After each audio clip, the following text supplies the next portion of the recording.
welcome back to the glorious Sprague Field on a brisk afternoon, and welcome back to the Red Hawk Sports Network, where we have men's lacrosse. Montclair State men's lacrosse going up against Maritime College. My name's Thomas Gaffney Jr. alongside Vincent Picone, and this just isn't any normal game, Vincent. It's senior day. Yeah, and I think senior day is so important. This is a time that we get to honor the great seniors of this team, and a lot of them had a huge contributing factors to this team. There is a total of 12 seniors on this team today that we will be honoring, and I think we are going to get ready to honor them right now. So let's go down the list. First off, we're going to start off with the midfielder, Jonathan Slusser. He's a transfer from Kane. Now, the defense, Ryan Kenny. Midfielder, Jackson Simmons. Defense, Logan Lamerica. Midfielder, Jack Hickam. Defense, Patrick Bork. Attack, who is one of the leading scorer on this team, but also one of the highest in the country. Attack, Ryan Verbuchen. Attack, Max Morisoff. Midfielder, Terry Teravosky. Attack, Ryan Brown. Defense, Ryan Harper. And defense, Corbin Quintero. All huge factors on this team. And, I mean, you just go up and down the sheet on them. 3 of these players are in the top 4 scorers on the team, and including, once again, Ryan Verbuchen, who has 31 goals on the season in only 10 games. Not to mention, although it's a big number, he's 42nd in the country in goals per game, and I mean, that's just scary to know. And we're going to talk about the team that has the leading goal scorer per game in just a little bit. We'll get to that in just a little while. Yeah, but Ryan Verbuchen has had such a strong start to the season, but the whole team has kind of had a strong start to this season. The Red Hawks come into this game standing at 8-2. They have 121 goals on the season. That's 12.1 goals per game. They've only allowed 82, but just last year they amassed an 8-8 record, and now they come into the season and they've already surpassed that 8-win mark. But other names on the list, Max Morisoff, who was the goal leader last year, comes in, still is having a great season. And again, these seniors have been producing all year. But while this is a short year with no playoffs for men's lacrosse, this is because next year they'll be joining the New Jersey Athletic Conference. So there are other teams that you wouldn't think of, but we'll get to that real soon.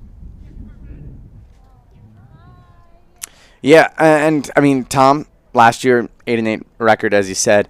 This year, only 15 games for them in total. But while it was short this year, again, no playoffs, they are joining the New Jersey Athletic Conference. And for the Red Hawks, this is their 5th conference the Red Hawks have joined. I mean, you look at them. They're coming to the NJAC. They are now joining the NJAC, which means that there's only one team on campus that we were talking about last night that is not in the NJAC conference, and that's flag football, who also plays here. They're in the ECAC, which is one of the many conferences that the men's lacrosse team has gone through. Now, they started off with the Knicks' former name, the Knickerbockers Conference, which was discontinued in the 1996 season and reformed in 2000 under the same name with a new alignment and merged into the Skyline Conference in 2007. Montclair State would later join the Colonial State Athletic Conference for the 2019 season. The Red Hawks then joined the newly formed Coastal Lacrosse Conference in 2023. They were in that until last year. They're not in it this year. No conference this year. And as we said, NJAC this year. So it's almost a full circle moment. You're going right back to the NJAC, at least for Montclair. Now, NJAC all over the place. Yeah, it's great to see that the NJAC finally adds men's lacrosse. That's one of the sports that they didn't have and they've never had. And they're finally kind of branching out and going towards that way. But honestly, it's just a great way. After last season, you kind of look at this men's lacrosse team, and they got the bad news, unfortunately, that this team is going to be taken away from us. But then, about 6 months after that, or 3 or 4 months after that, guess what? They're back and reinstated. They don't have a conference. They're going to play no conference. They're going to be an independent this season. But they're going out there. They're having a great start, 8-2. And finally, you get the news again in the middle of this season that, guess what, you will be in a conference next year, which is awesome to see because now you have the eligibility to make an NCAA tournament if you want to. But Terry Small had a quote talking about this new conference and the addition of men's lacrosse in the New Jersey Athletic Conference. He says, "We are excited to welcome both Centenary College and Colorado College as the newest affiliate members in the NJAC. They both are programs that were in need of a conference home, and we feel that participation in the NJAC will be of great benefit to both programs, students, athletes. We are also excited that men's lacrosse will become the 21st NJAC championship sport next year, giving our men's lacrosse student athletes the opportunity to compete under the NJAC name." And every team at Montclair State, like you said, Vincent, will be in the NJAC, other than flag football, as you said, the ECAC they're in. But we did talk to Coach Matt Posque about entering the NJAC in the 2027 season. So here that is. Here's Matt Posque.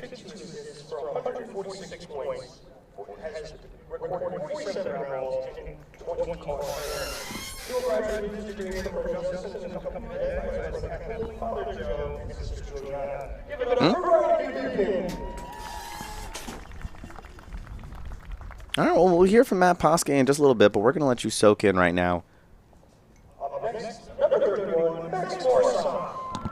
Conferences always being the outsider, trying to be part of a conference, so it really solidifies things within the NJAC and kind of holding the ground down a little bit, and then having some affiliate members. So it gives our guys some opportunities to play in conference championships or conference tournaments, and then eventually earn a bid to the NCAA tournament, which obviously is everywhere.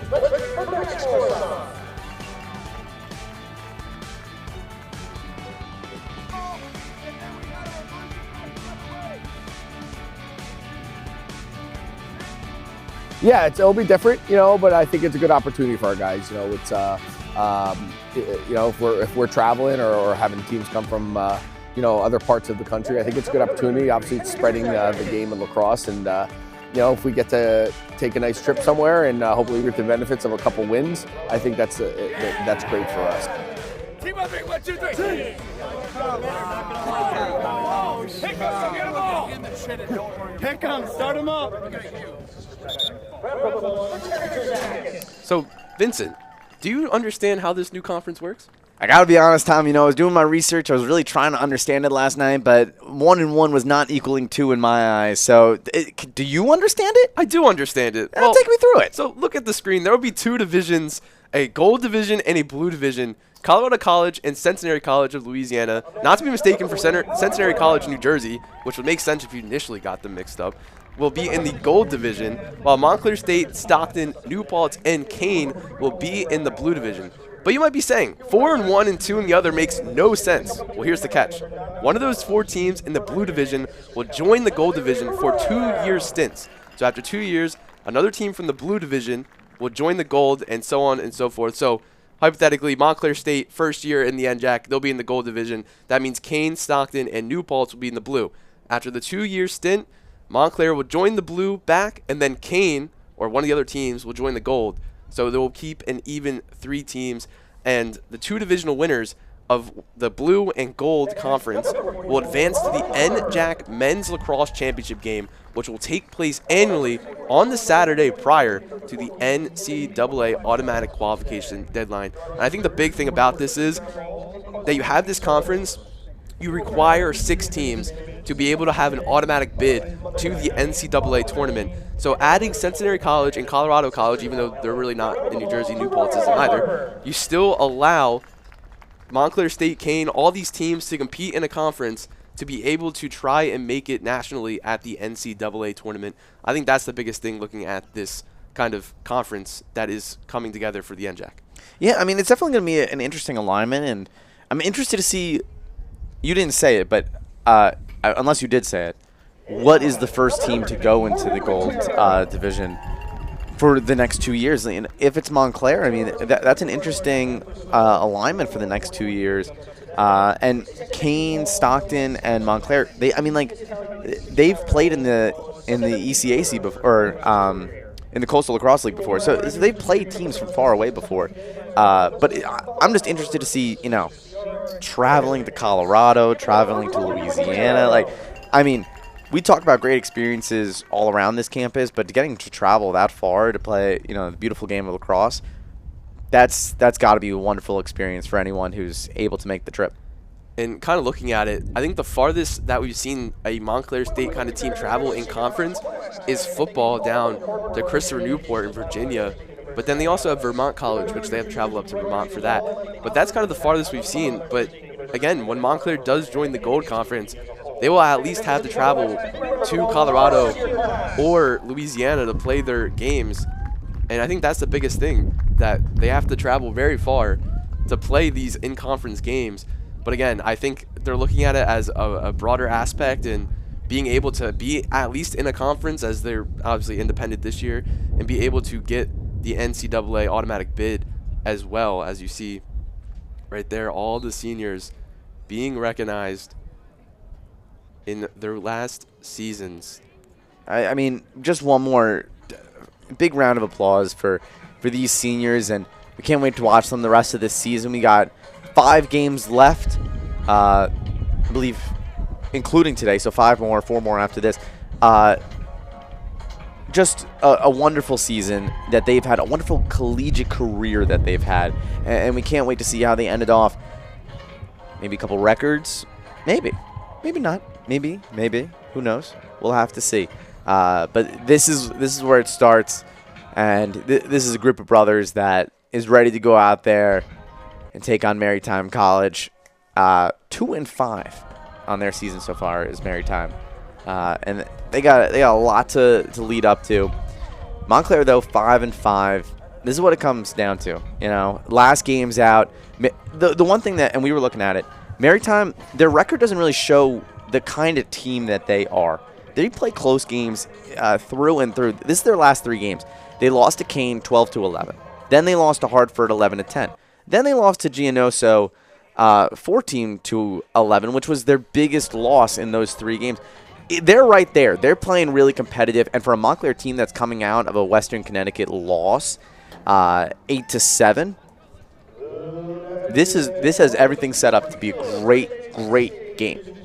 Yeah, and going into it, Montclair State started the season 8-0, and the last 2 matchups they dropped 2 games. So coming into this one on a little bit of a losing streak, but again, they started the season red hot, and they look to try to continue that. And Maritime, again, they won their first 2 games of the season, and now they're on a 5-game losing streak. So both teams coming into this matchup here today on a little bit of a losing skid.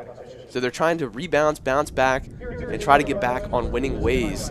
And I would say for the Montclair State Redhawks, if it was last year, that they would be kind of going into conference play with a pretty good record and pretty good stance. But again, no conference this year. But Maritime trying to just get back in the win column before they enter conference play. So again, both teams coming in, they're just trying to get back on winning ways so that they're able to kind of come together when, for Maritime, when conference play starts, they're able to kind of pick it back up. I'm really excited for this one. I feel like the players to watch in this one that we can really be looking out for. Listen, it's easy to say Ryan Verbuchen.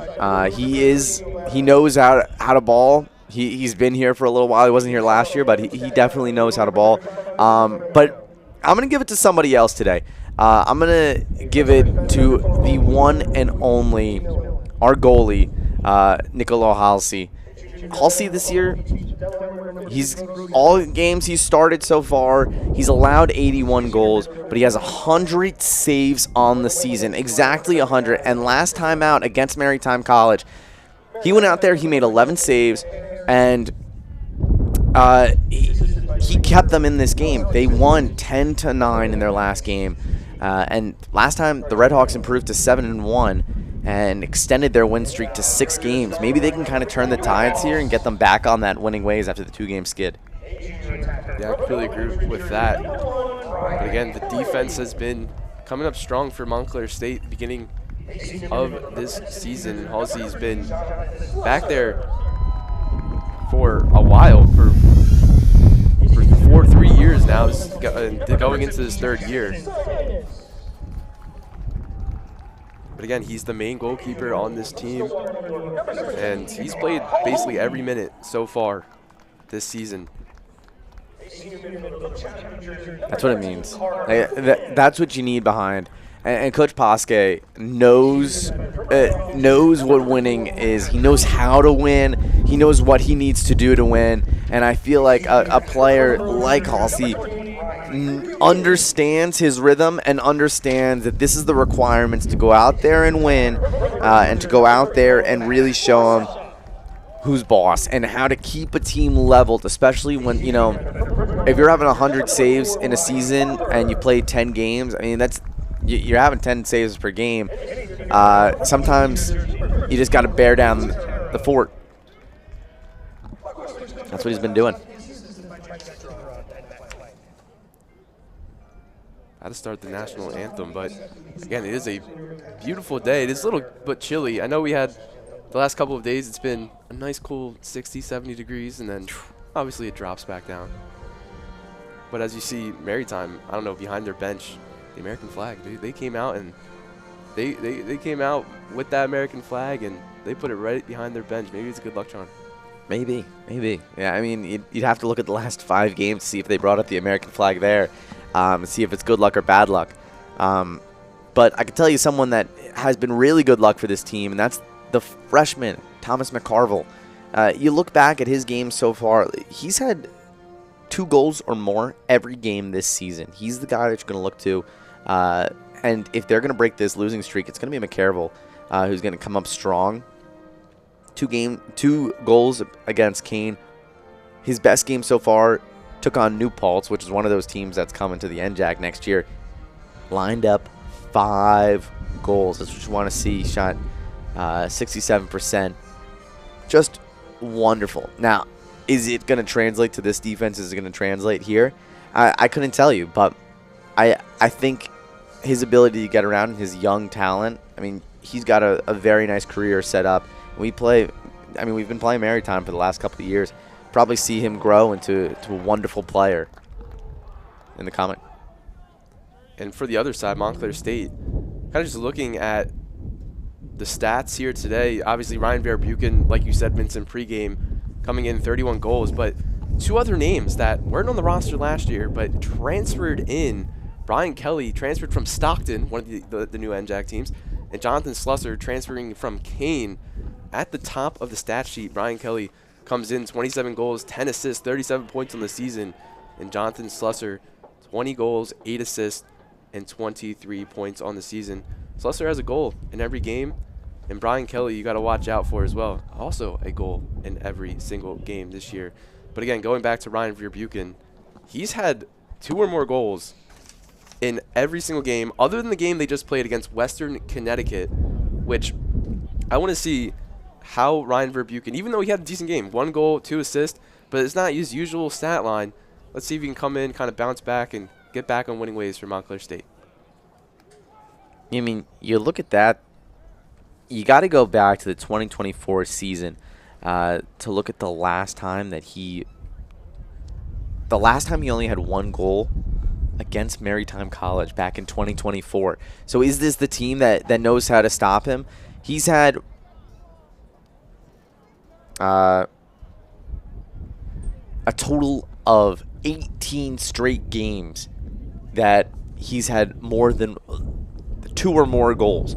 18 straight games. It gets broken by Western in their last game, but the team that broke it the first time, this team right here, Maritime College, last time he faced them back in 2024.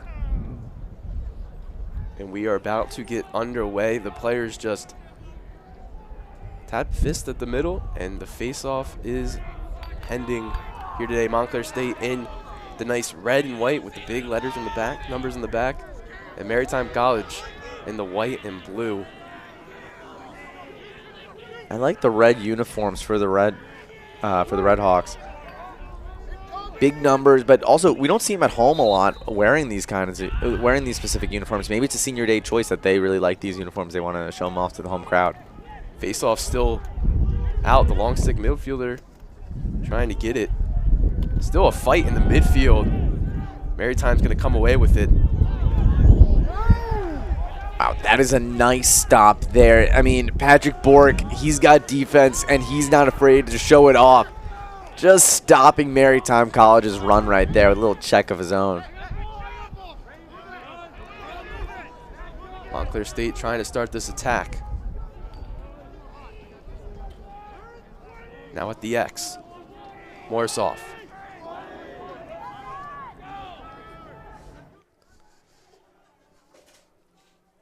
Montclair State just taking their time, gonna run this shot clock down. Simons has it, he's entering the circle, back to the X. Morrisoff tries to throw it across, he takes the shot, it's gonna be wide.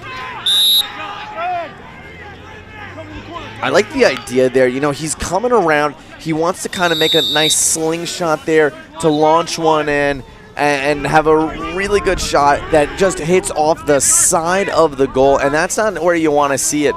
But when it comes, it comes. Slusser entering, takes the shot, and he scores! The transfer from Kane, Jonathan Slusser, continues the scoring ways. And wow, what a goal. Enters from outside the circle, and he goes in and gets the goal. Hey, there you go. You got to start it off with a senior on senior day for a reason. That's a nice goal. Going in deep, in traffic.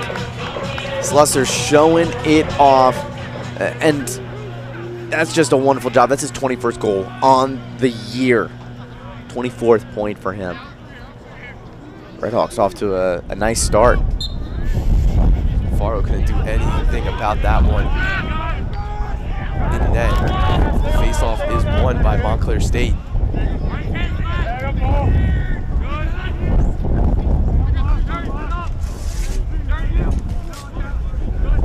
Here's Slusser again, trying to enter. Great defense there. Maritime is going to win that one back.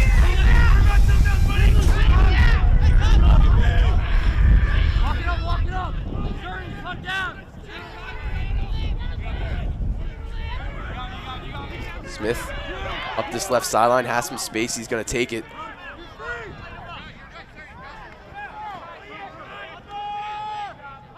Keep going, passes across.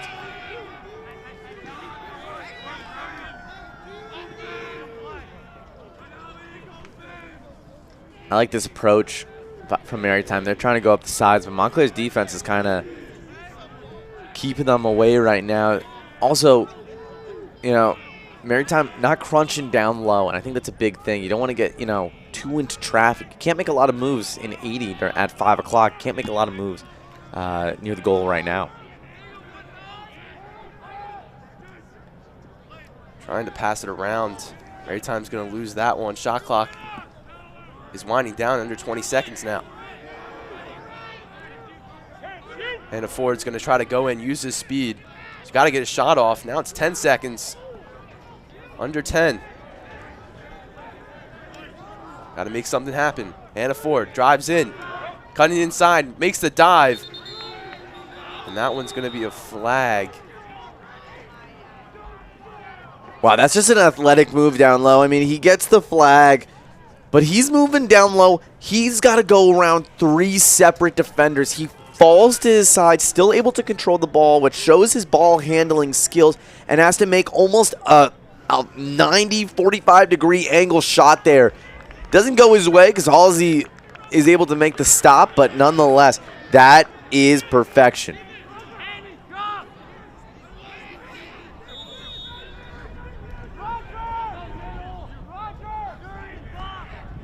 Looks like that flag is going to be on Maritime. He entered the goalie circle, took a step inside.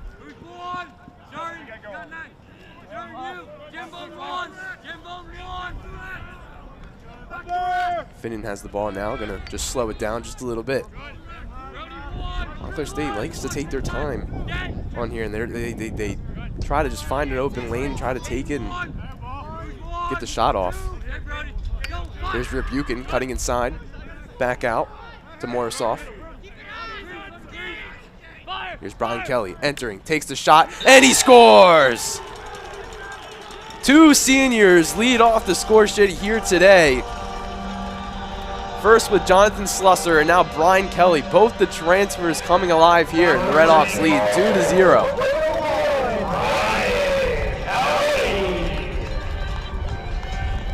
Yeah, Brian Kelly, 28th goal on the year. There you go, getting it started off hot. Playing the free bird because this team is flying high.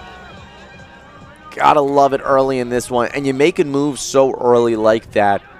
I mean, he started 9 games this year. This is his 10th start out of the 11 games. And he's showing why he deserves to be in that starting team. Not only 28 goals now, but he's got 2 game winners. Halicki wins the faceoff once again for the Redhawks. And here's Kelly again, just loses it. No one has it yet. Trying to find it, and it's going to go Maritime's way.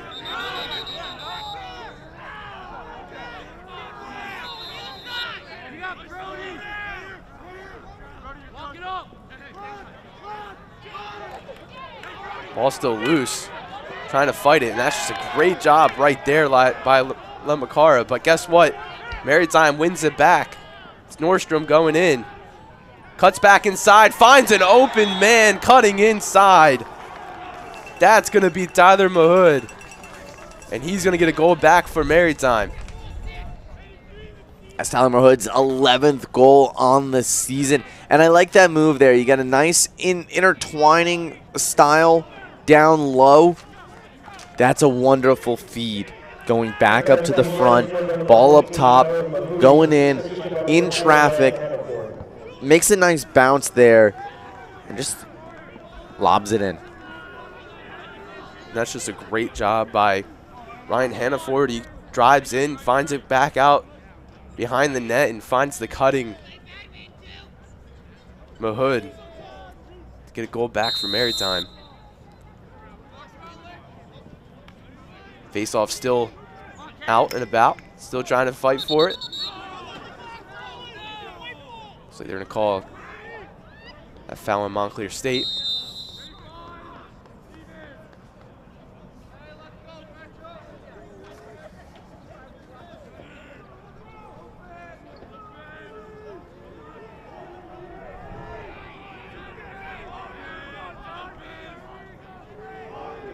Maritime's going to slow it down just a little bit.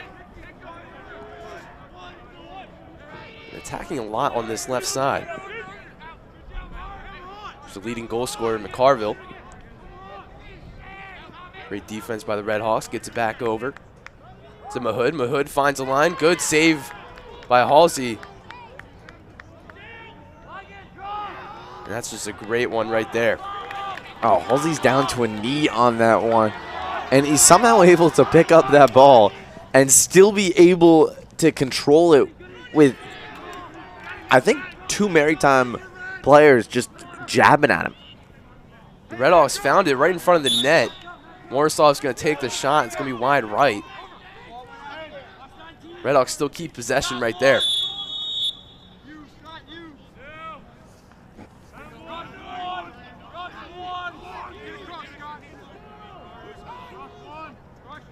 We're early in this one, but nonetheless, 2-1, still 9 minutes remaining, and again, this back and forth type play, it's just going to be who can get the last goal, I think.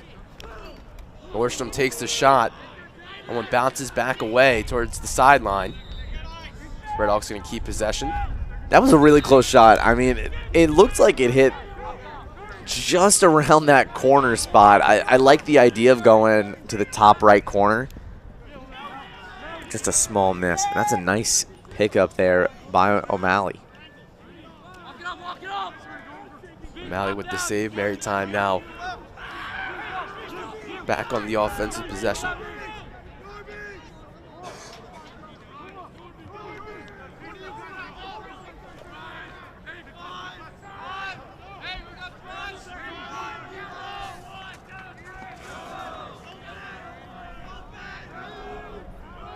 Ryder now has it.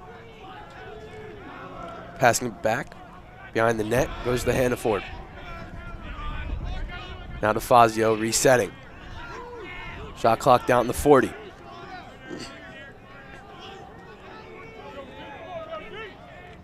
Fazio is going to use his speed, gets it back over to Hannaford.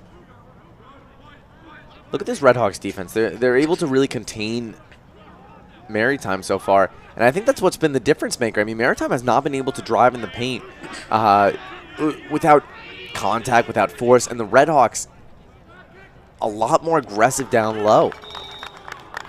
That ball is going to go back to Montclair State. But I like that. The big thing that Maritime had was that cutting goal from behind the X. Yeah, Tom, I mean, you said it perfectly. That cutting goal behind the X was wonderful. Right now, I mean, this is the start you want for the Redhawks. They're off 2-1 right now, and they are coming out big. I like the aggressiveness so far. As you see there, that one's going the way of the Redhawk. But just a nice job of keeping everything in front of them. They're aggressive, these Redhawks, and this is the first time that I've gotten to see them play this year at live. This is fantastic. I mean, they're aggressive. They're pushing. And just right there, I mean, they're getting down low with ease, but the problem is the accuracy on the shots, and that's what's going to happen, sometimes when you're moving quick. Simon's had that shot. It's going to go wide. Simon says, not yet. We'll go to it soon. Simon says, score. The freshman Donahue now has it. Going to bring it back out. The Redhawks going to reset. Shot clock goes down to 20.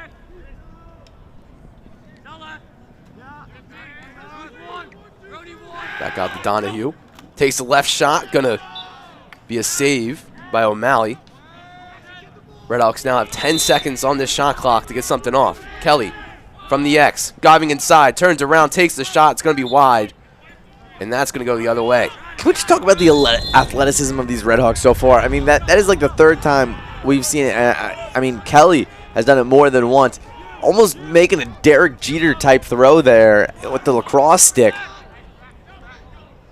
Full 180 turnaround. It's going to land one of these times. It's going to be the highlight. Maritime with another possession.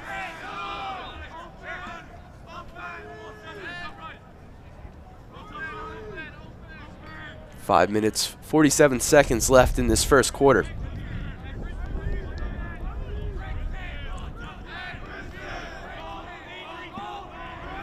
Mahood now on this right side, driving inside. He's going to find a lane. He's going to take it, pass it across, and that one is good. It's by number 8, Nick Uzakowicz. And now Maritime is all tied up with Montclair State, 2-2. Hey, Uzakowicz has been on the other side of that goal every single time. He's got 19 assists and only 1 goal. That's his second goal on the season. I mean, that's what you want to see. It's his first goal since February 21st against New Paltz. And since then, he's been racking up those assist numbers. These last 2 games, 11 assists combined. 7 against Hartford, 4 against Kane. That was just a great job. He started from X, and he kind of came across once Mahood found a lane inside. That's 2 great goals by Maritime to start off this game. Now the Redhawks the other end. That's just great defense by number 50, Brody Smith. Wins possession back for Maritime.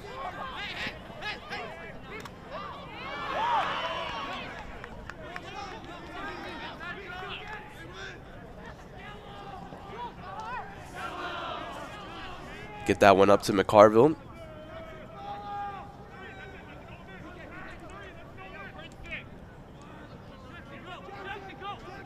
Maritime passes it back out. It's going to take it slow. Substitutions coming in.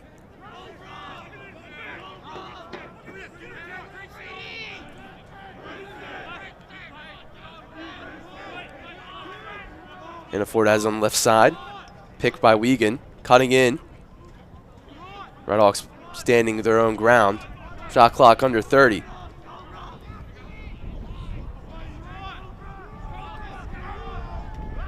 Hannaford cutting in, right side, takes the shot. Saved by Halsey. I mean, Halsey there, he's anticipating the shot to come down, so he goes down to his knees. But he sees it go up, and he puts the stick up, which you're covering 2 different areas there. The body is covering low. The stick is covering up high. 2 out of 4. That's guessing right. Kelly to Slusser.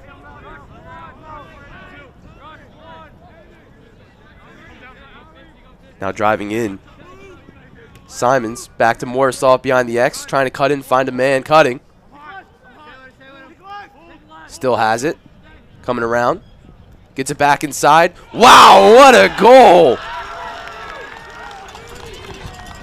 That's by Ryan Verbuchen nonetheless. And he just tucked that one backwards, underhanded, and wow. That's all I have to say about that one. Did you see that little flick there? He didn't even look. My goodness. He just flicked that one. He's not looking. He's kind of almost looking all the way over at Halsey on this one. He just flicks it behind him, gets a really nice shot. And, I mean, that's the accuracy that gives you 32 goals on the season. Sometimes you can't even be looking. 32nd goal by Ryan Verbuchen is a beauty. Malicki wins the faceoff again. Donahue now. Montclair State leads 3-2. 3 minutes left in this first quarter. Slusser cuts in. That one's going to be wide. That one was right on the mark, though. O'Leary almost didn't get a piece of that one. Speaking of O'Leary, this is only his second start all season. He started that game against Kane. He's starting this game today. Prior to this, only 13 minutes of play. Prior to last game's 60-minute start.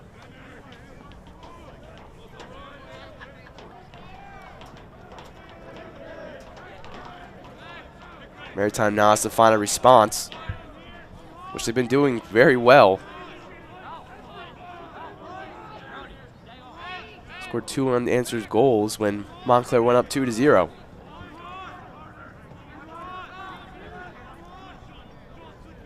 On the attack. It's going to be McCarville trying to find his way around. 2 players on him. Still has it. Now he's behind the net.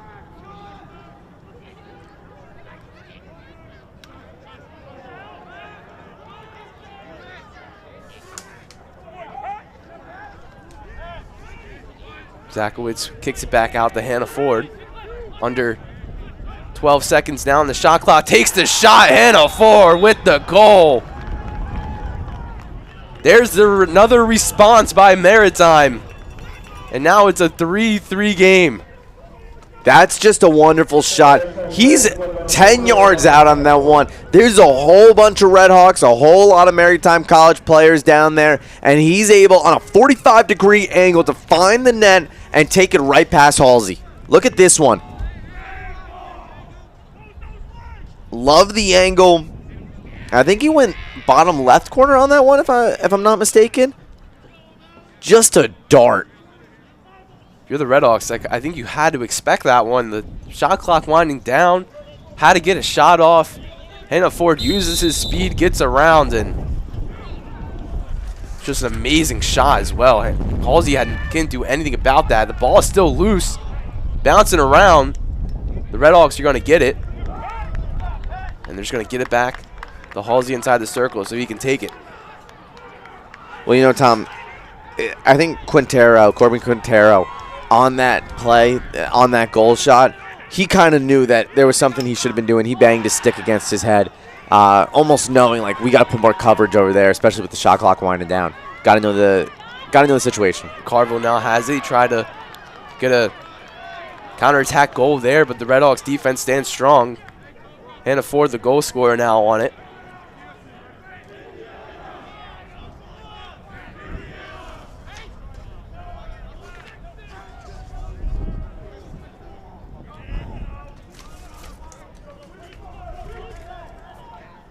Taking a slow approach here.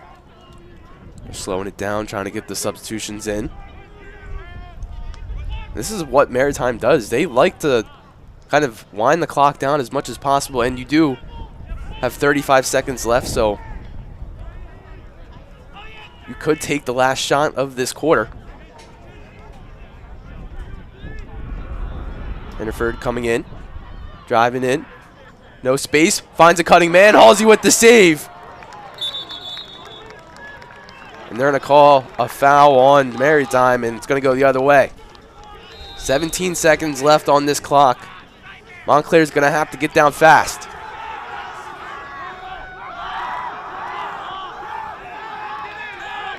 Gets it back up to Nordstrom. Over to Verbuchen. Finds it inside. Loses it. No shot's going to be taken at the end of the first quarter. The game's all tied up 3-3, back and forth here today. But Maritime has been able to respond off of every Montclair State goal today and find themselves with an even game. Yeah, I mean, that last play really showed that these two teams know the situation. They know what's going on. Maritime College there, the defense locked down, and Montclair tried to rush the ball up. I mean, it doesn't work. I'm kind of shocked you don't get any shot off, especially in a situation like that where they had the ball with 4 seconds left. They just didn't take anything. This game is let me just put it this way, Tom. Edgar Allan Poe couldn't write it up better than this. I mean, this is a wonderful way to put everything up. You got a 5-game losing streak coming up against the Redhawks. And in a time like this, when both these teams are looking for a W to get out of these losing streaks, I mean, 3-3 is the best way to put it after the first quarter. The main people, Maritime, Hannaford has just been absolutely amazing on this left side here. Been using his speed. He has a goal and assist here today. 2 shots on goal. He's been doing everything. He's been creating most of the chances for the Redhawks, or for Maritime College. On the other end, you got the 2 transfers, Brian Kelly, Jonathan Slusser with the goal, and then the main guy, Ryan Verbuchen, with his 32nd on the season. Makes this all game 3-3. Again, Maritime's been doing a great job, I think, kind of draining the clock out, using as much time as possible, taking their time, slowing the pace down, and being able to find an open man, either cutting or driving inside to the net, and being able, with the shot clock going down to maybe 10 seconds, being able to get a shot off and get a goal. And this also brings up an interesting challenge for the Redhawks. I mean, this is the first time that this season that they're coming into the second quarter tied. They haven't been tied all season yet. I mean, they've been down in a couple games after one, but every game has really been decided by that first quarter. They haven't lost any games that they've won the battle in the first quarter. Every game that they lose that first quarter. Halicki won the faceoff but lost it right away. Maritime is going to win this one.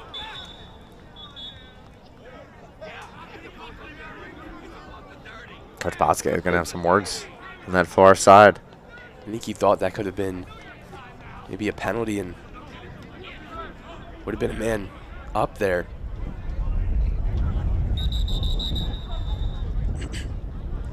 Nonetheless, you still win the ball back, but again, starting the second quarter with a man up, that would be huge.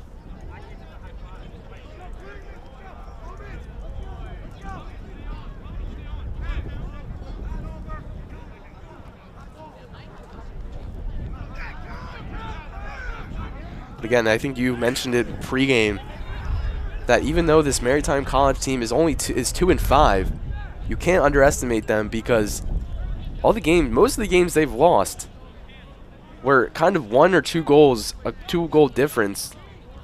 Against Kane, they lost by 1. Hartford, they lost by 1. Genesco, they lost by 3. It's very close games that they play. Their first win was a 12-10 win. So again, they like to play teams close, but they just have to find a way in that fourth quarter, third quarter to be able to come alive and come up and get the win. You know, Tom, while we have this break, Maritime College has one of the most interesting mascots that I've ever seen. Their mascot is Privateer Pete. And I remember last year, I was like, I have no idea who Privateer Pete is. A privateer is not a pirate, which is a common misconception. Privateer is it's a person that has a private ship and is authorized by the government to attack foreign ships. And that's who that's the Privateer Pete. One of my favorite mascots in D3 sports. Yeah, private ship, privateer, makes sense. I guess so. Not to me. Battling with it. Montclair State try to get a offensive possession. Maritime comes up strong. Now they're on this counterattack.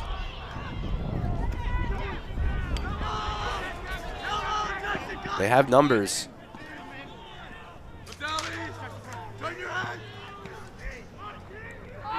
Ryder gets it back out to Wagon. Again, they are slowing it down, getting substitutions in.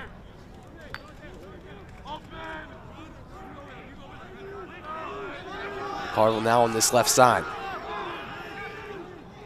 He's going to start. Going in. He has the speed. He's going to use it. Takes the shot. Saved by Halsey.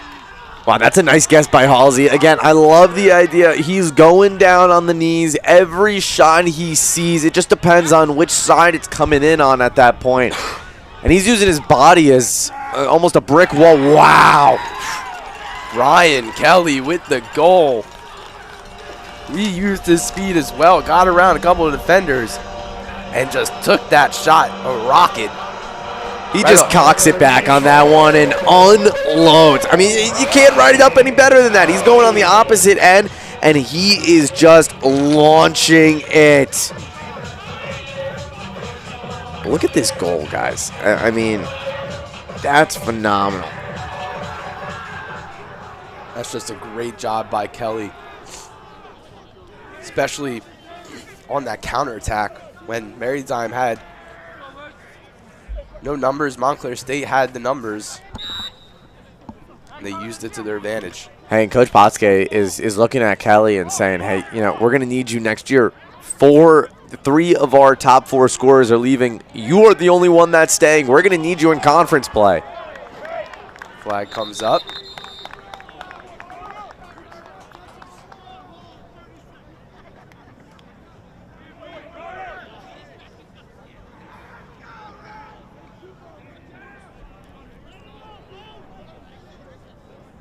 One is going to be in the box, going to be booked on that one.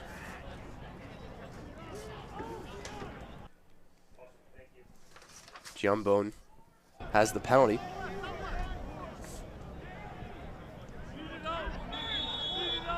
Now for the Redhawks, you're a man up here for 30 seconds. See if they can get a shot off.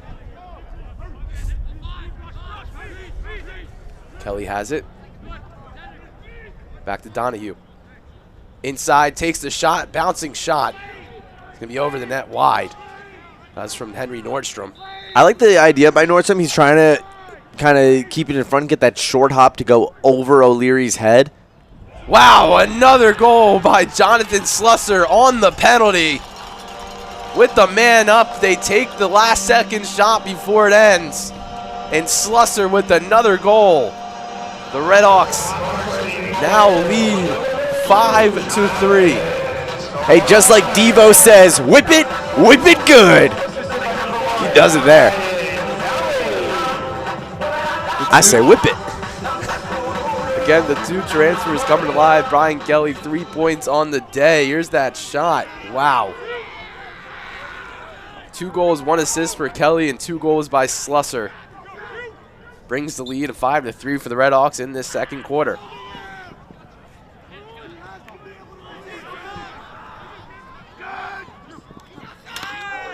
This is a point where the Privateers gotta find some room to make something happen. I mean, you don't want to go down by 3. They kept it really close in that first quarter, and this is the time where, you know, a team starts to get into a groove and they might take off. Kelly has the speed, takes a shot wide right. Redhawks still out of possession.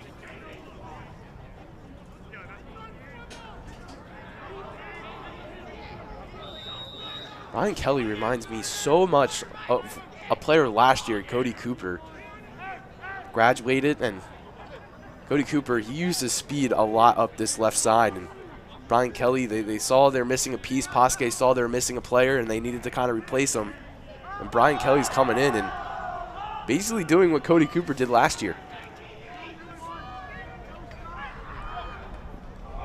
Wow, what a back post feed to Max Morisov, and he just lays that one inside. I mean, that's threading the needle on that one. My grandma knits, but that is just beautiful right there. Look at this. Right in between. I wish we could see that kind of from Morozov's angle on what it looks like. He's got Privateers kind of closing in, and that ball's coming straight at him. Nice play. And by the way, for any folks watching, it is 6-3. Our scoreboard is having a little bit of an issue, but it is 6-3, and there's a little under 12 minutes remaining in this one. Kelly takes a shot wide, but going back on that goal, Kai Donahue with the pass. That was an absolutely amazing feed to find Morozov back post. There's a freshman assisting a senior on senior day. You gotta help your elderlies. Yoda and Luke style. Do or do not. There is no try. Redhawks now lead 6-3, 11 minutes left in this second quarter. Here's Donahue, the assister, takes the shot, saved by O'Malley.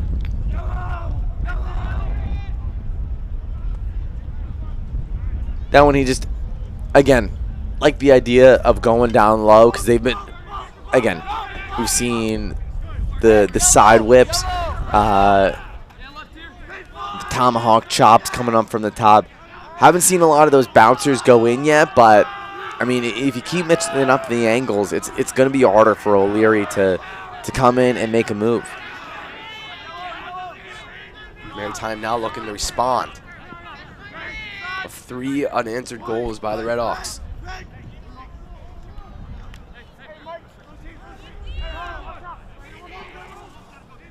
Waver's back at X, now he cuts back in. Guarded by Carter Finnan. Wood cutting in. Great defense by the Redhawks. This clock's going down, under 20. Tries to find it inside, picks it back up.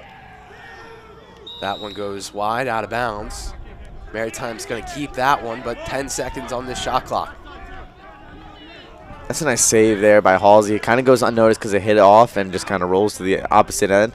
But again, he gets the leg out that looks like it might have hit him like on the thigh. Got to go fast, trying to find a cutting player. Takes the shot, saved by Halsey. And he gets it back inside the circle. And he's going to keep that one. He goes with that uppercut type shot. And I think he wanted to get it a little bit higher than it was anticipated for, or that it came out to be.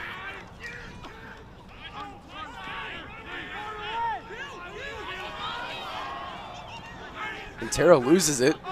Gonna keep it. Now they're battling for it. Montero's not happy about that one.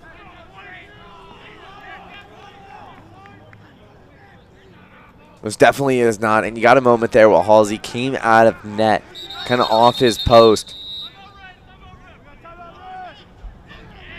There's going to be a stoppage of play, timeout here. 9:08 remaining in the first half of action. The Redhawks just came out of the gate in this second quarter. They've been red hot between Brian Kelly, Slusser, Donahue, and Morozov. Being able to bring the lead 6-3 for the Redhawks. We thought this one was going to be a close game in this first quarter, but again, the Redhawks had to face some adversity when Maritime just answered every single goal they had. But now the Redhawks put back-to-back-to-back goals on the board, and Maritime hasn't been able to respond. Yeah, I just want to look at their last 3 games for the Privateers. In that second quarter, the second quarter so far, they've struggled a little bit. They won the battle against Hartford 4-3, but we're gonna look at some highlights here. This is what I'm talking about. This has been the battle, and that's the last lower shot that you saw there. That made it 6-3. But they gave up 2 goals against Kane. They gave up 3 goals against Hartford. The big one was against Gianoso, who we said played them the best, and they lost 14-11. As there's the women's lacrosse team that will be right back here to announce their games in the coming weeks. Another senior day to celebrate over there. It's a great turnout here today. Really is. Well, you want to know, Saturday. it's kind of a cold Saturday, but it's a nice Saturday. Yeah, it's not cloudy. It's not rainy. That's all that matters. It's a little cold. You can bundle up just a little bit. But I know everyone in the stands are just waiting to pack their winter clothes away and keep the shorts and T-shirts and hoodies out. But again, the weather's just been unpredictable the last 3 weeks. You know, Tom, I'm happy you said hoodie on that one. I love a good summer hoodie. You always need it. It always gets a little chilly at night. It's never as warm as you think it's going to be, especially around here. Trying to find player cutting inside. Maritime's going to keep it.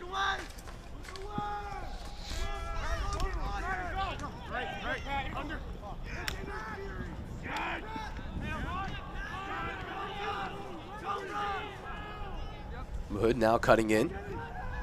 Trying to find a way inside. He does. Still going to have his Maritime.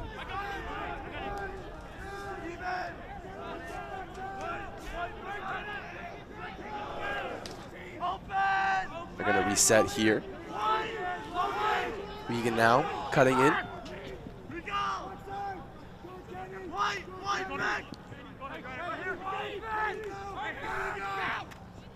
Grider finds it inside, takes the shot. It's going to be Tyler Mahood. It's going to go wide. Maritime's going to keep this possession, but 16 seconds left in the shot clock.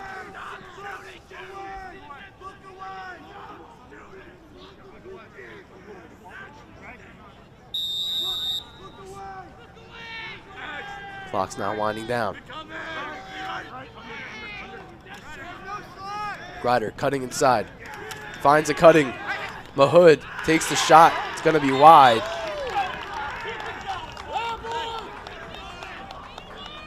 And now Maritime has 2 seconds to get this shot off.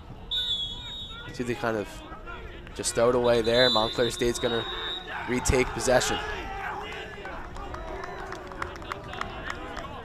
And that's what you can't be doing. You find yourself down 3. Montclair has scored 3 in each quarter so far.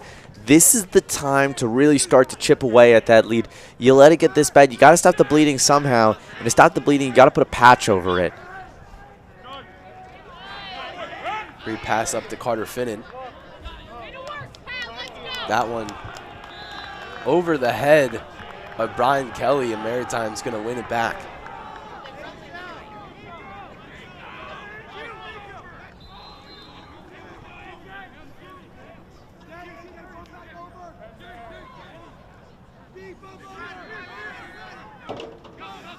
Redhawks pressing up. Maritime crosses halfway. Ryder trying to go all the way.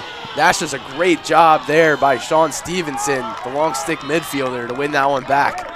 Stevenson read him perfectly. He went for the front, and then he kind of slows down for a second there, winds up, and he's going to take him on the back, and that's where you want to do it. On the front, you're just kind of stopping him from moving a little bit, but you can clearly move forward. And when you're a nice ball handler like that from the privateer, the only thing that's going to stop you is if you hit the stick directly, and that's what he does. Redhawks lose possession again. It's back-to-back offensive attacks that they try to go fast and just kind of lost it. There's Stevenson again with the steal. No goalie back. Kelly's there, and he puts it in. Wow, what a sequence by Sean Stevenson. He wins it back. Montclair State loses it. Guess what? Gets the interception mid-air. No one's in net, and Brian Kelly just slots it home. Well, there it is. That's the importance of the long sticker. You get someone far out.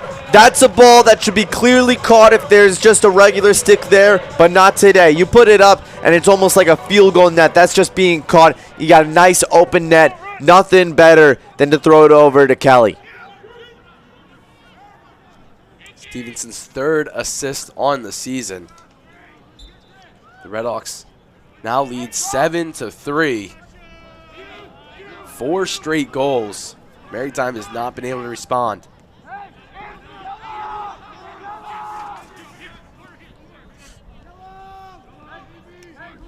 And, you know, a lot of magicians like to pull a rabbit out the hat. Today, you're pulling Brian Kelly out the hat. That's a hat trick for him. He's got 3 goals on the day with that one.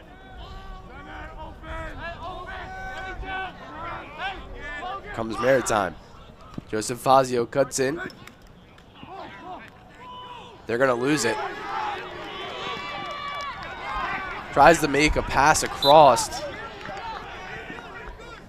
Taro tried to find number 24, Patrick Bork, just unfortunately goes away. Maritime's going to win it back. 5 minutes, 40 seconds left in this second quarter.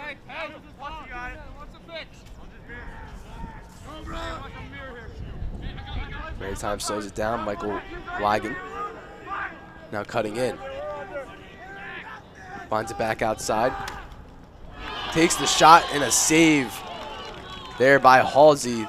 Shot coming in from Nick Uzakowicz.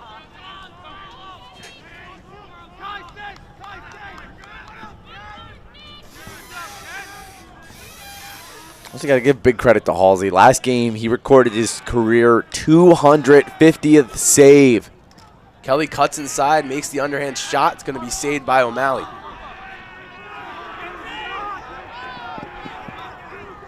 Maritime looking to have a quick counterattack. Kelly is down.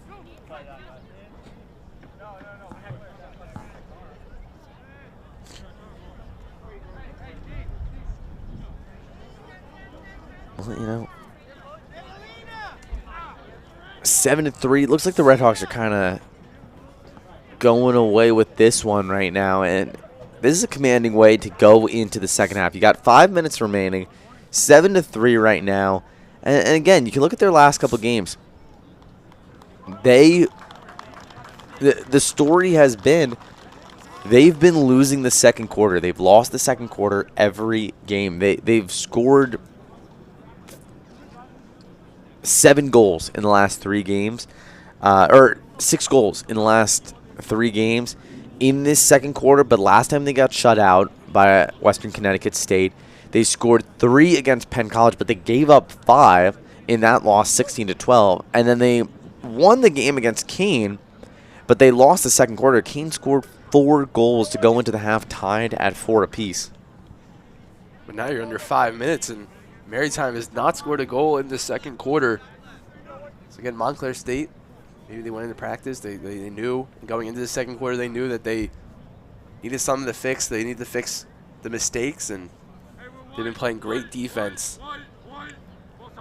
to allow them to be up 7-3, score 4 goals in this second quarter.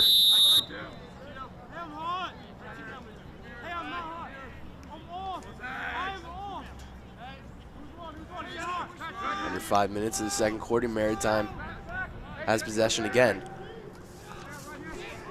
Looking to find a response. Fazio trying to cut in. Finn playing great defense.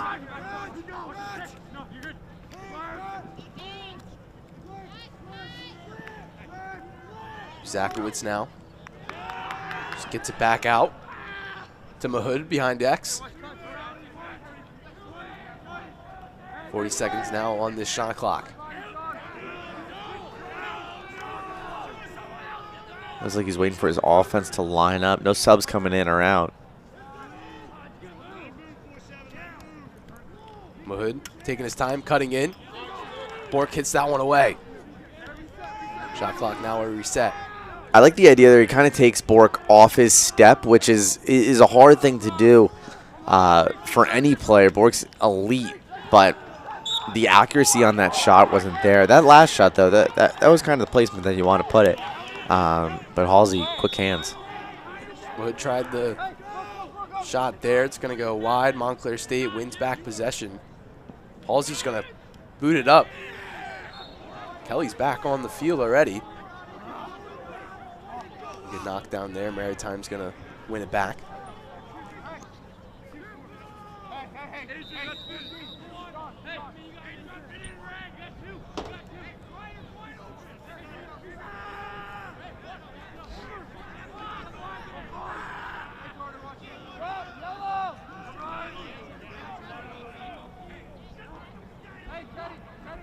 Clock is winding down in this second quarter. Around 3 minutes left. Maritime looking to respond, at least get one goal back before going into halftime. Ryder on this left side. It's back out to Mahood. Montclair State doing a great job not allowing Maritime to attack inside. That one almost was a bobble. Try to get it over to Wigan inside. Maritime's going to keep it. 20 seconds left in the shot clock. Zakowicz now on it. Going this left side, trying to drive in. Takes the shot. That one's going to be wide. And I don't know if our audience could hear it, but a fan down there said, stop forcing it. I think they're entirely right. Maritime is forcing a lot of plays. That throw down low, just to number 88, Michael Weigman.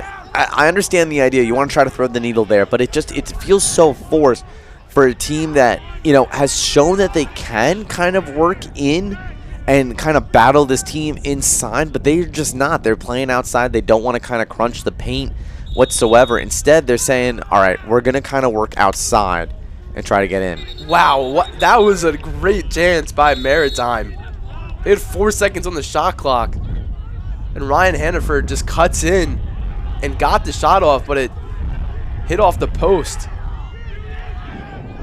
And they're going to win it back in the midfield. Another ground ball win. Mahood now has some space. He's going to take it back over to Grider. Under 2 minutes left to play in this second quarter.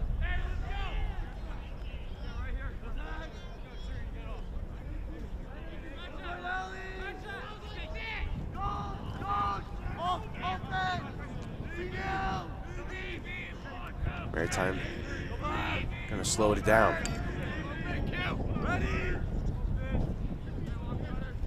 Grider now going inside, finds a lane. Zakowicz takes the shot. It's going to be wide.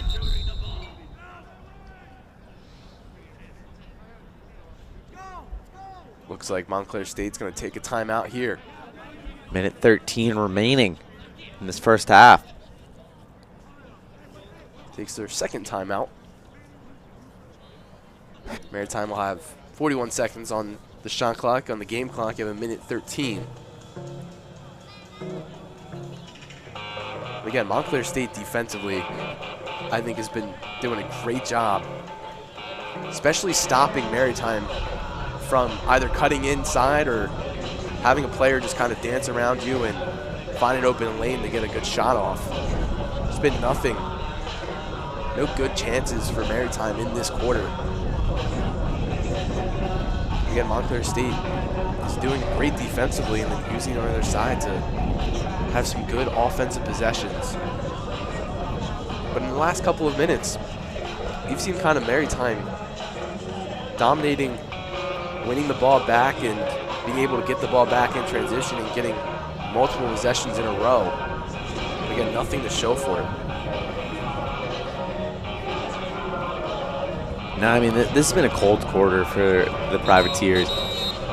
They got to find a way to get down low. I mean, right now, if I'm Coach Mananjares, it's his 8th season.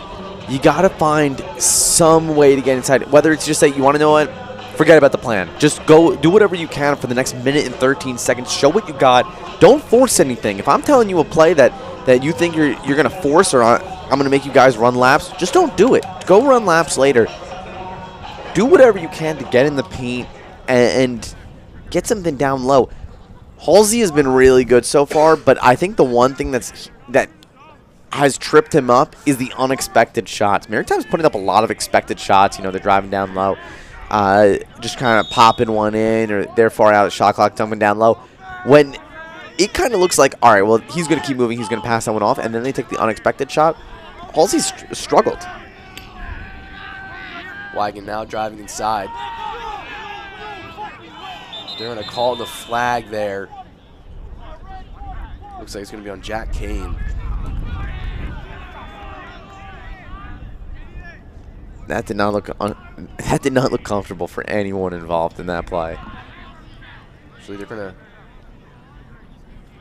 gonna call it on number 7, Ryan Kenny.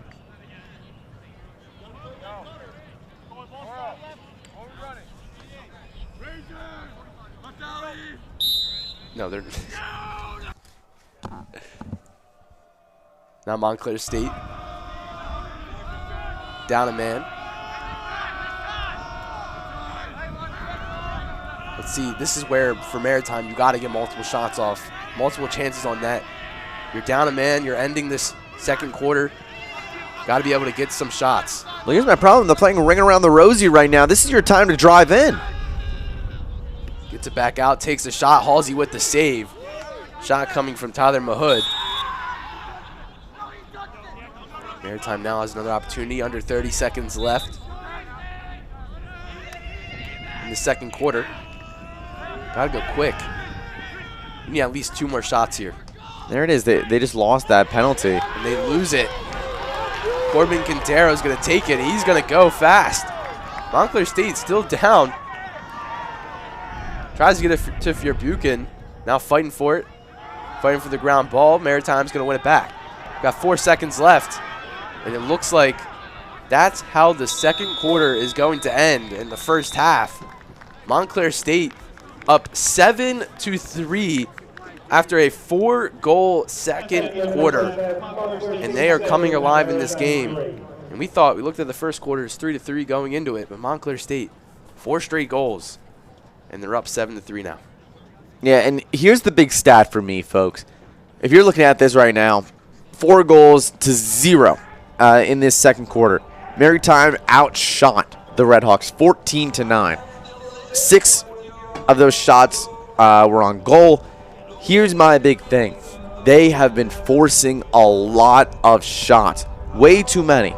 They're not playing really freely. And that last possession, when they had a chance to, chip one away and be down just by 3 instead of 4, they don't do that. Instead, it goes the opposite way. They get picked off. The penalty ends, and they're left with nothing in that quarter. They got to go write up a plan right now to come out and just be better than that. They got to find a way to get past Halsey. Halsey had 6 saves in that second quarter alone. He's got 9 on the day, and the Privateers have been struggling. The Redhawks, though, really soaring away with this one. I mean, they came into that tied up at 3. As we said, it's their first tie of the season, and the first quarter has decided every single game so far this season for the Redhawks. The 2 games that they've lost that first quarter. The 8 games they've won that first quarter. And then you come in with a no decision tied at 3. And in the second quarter, they said, wait a minute, we're the Redhawks. We'll be right back. And they come back 4 unanswered. Just wonderful. Yeah, I think Maritime had not a good second quarter, but they just couldn't capitalize on anything they got. Like you said, they outshot them 14-9, and I just thought that Maritime could at least got a goal or 2 in that quarter, but guess what? The defense stands, and Maritime's going to be down by 4. Montclair up 7-3, but that's going to be the first half. But please stay tuned for the second half, as we're going to be right here at the glorious Sprague Field. My name is Thomas Gavin Jr. Alongside Vincent McCone. We'll be back in 8 minutes.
Welcome back to the Red Hawks Sports Network. My name's Tom Scapney Jr. alongside Vincent McCone. And we have a good game going right now for the Red Hawks. They lead 7-3 in this one.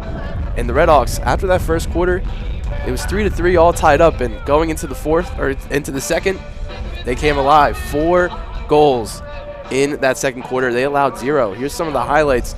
And it was between the two main guys. It was Brian Kelly and Jonathan Slusser.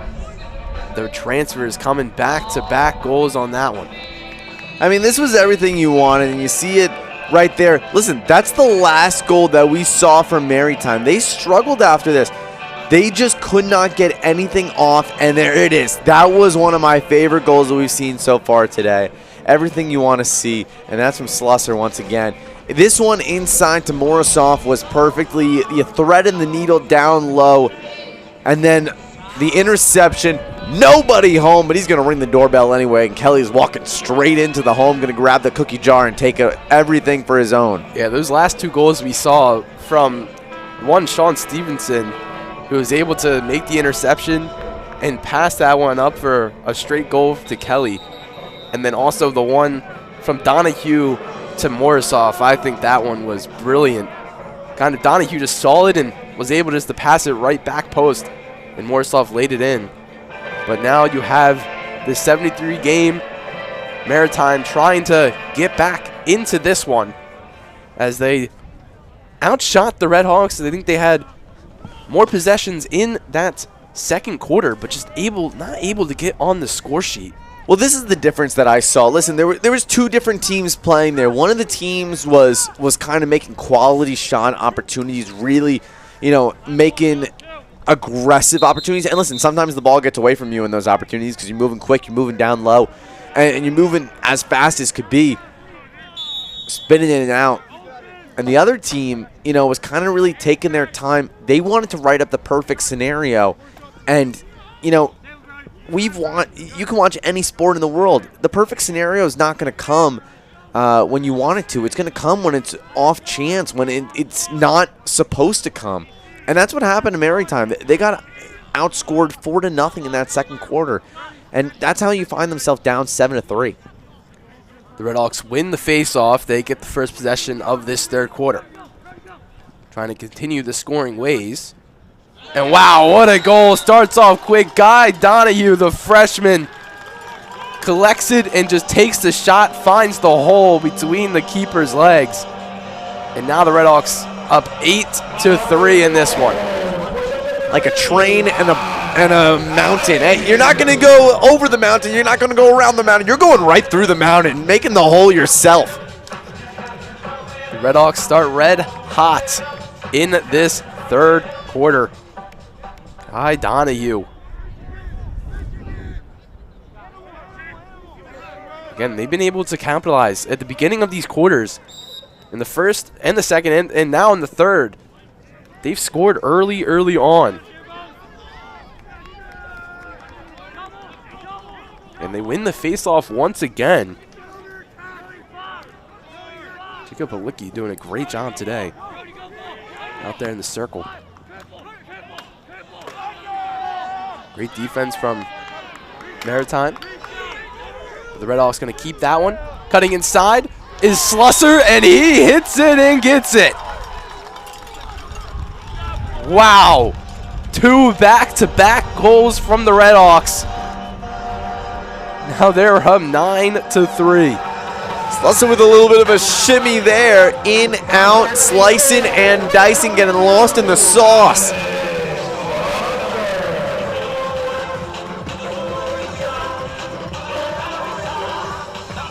Slusser now up to 3 goals today.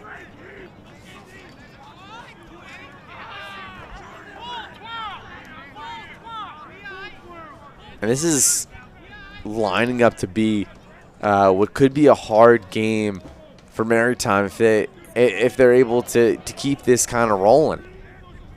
Not the approach you want to see.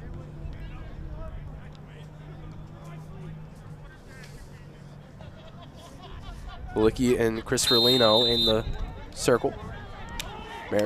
Maritime's going to win the face-off, but they're going to win it right back. Great job by Halicki.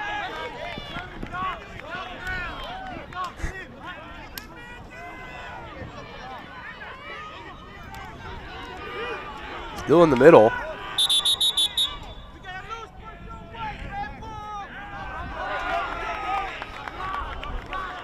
When it gets to that point, you got like 4 or 5 players there. It's just a game of hungry hippos to get that last ball. I mean, everyone's just putting out their stick. You honestly can't even see it. You're just trying to pick it up and get out of that cluster. Red Hawks now a man up with the penalty to Maritime. Kelly has it, swings it across to Slusser, and that one is in.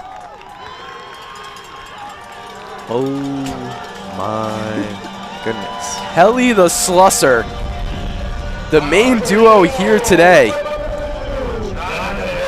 And Slusser gets back-to-back goals, and the Red Hawks are now up 10-3 in this one. Slusser really cocked that one back and just unleashed the heat. All I'm going to say, that one bounced in and out of the goal. I thought it hit off the goalie for a second there. You don't see that. You don't see that a lot. That one went in and out of the goal. Just a lot of power behind that. Maritime wins the face-off. They're going quick, trying to go. They are down by 7 now.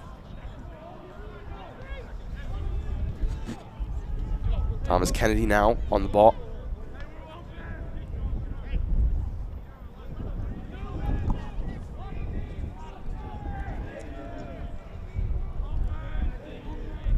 Maritime slowing it down.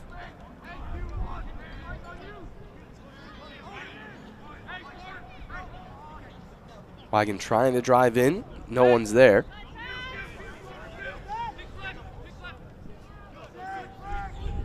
Down to Carville. Finds it inside. Great save by Halsey. Battling for it on the ground. Montclair State's going to win that one. Halsey out of his net. Checks. Wow. He checks number 11, Thomas McCarville, and puts him on the ground.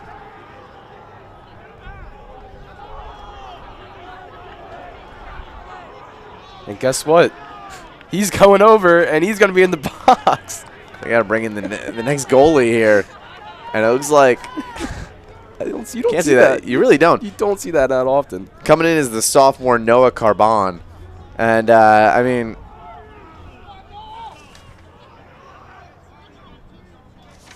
Carbon this year hasn't played as much. Only a couple minutes. Halsey's been taking the majority of them. He's played 8 minutes so far this year. Probably going to see some time in here. I don't know if Coach Posca is going to say, let's just bring in Halsey right now.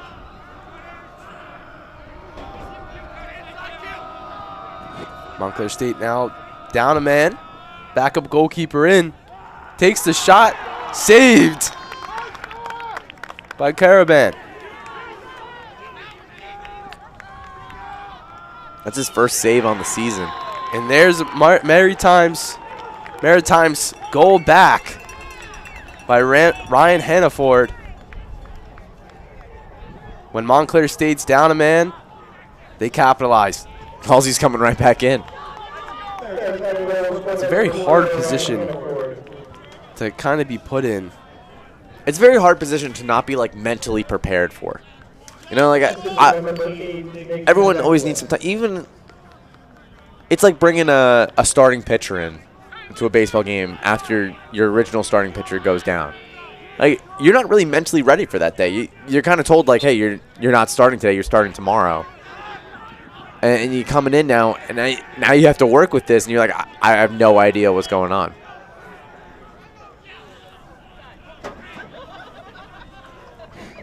Maritime now trying to get back in this one. They're down 10-4.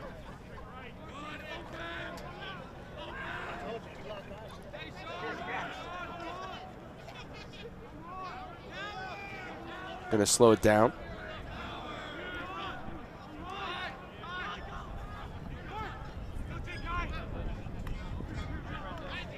Finds it across. That one's just outside from the shot from Ryan Hannaford. That one really hit outside. That looked like that found a hole in the net almost on that outer half.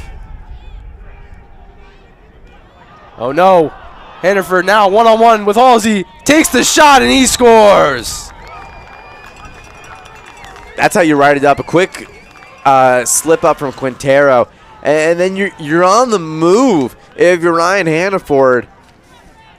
And this is Maritime's time now. Listen, that's a situation that you like to work with. Build upon this. You still got 10 minutes, a little over 10 and a half minutes remaining in this quarter. And then you got 15 more minutes after that. 5-goal deficit. I mean, it really doesn't mean that much in the bigger picture of things. Maritime responds off of the quick 2 goals Montclair State scored opening this third quarter. They win the faceoff, and now they try to make this back-to-back-to-back goals on possessions.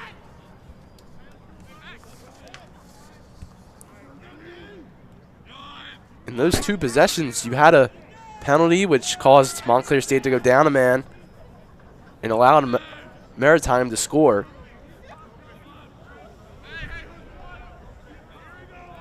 And then on that one, just lose the ball by Quintero and capitalize on the mistake.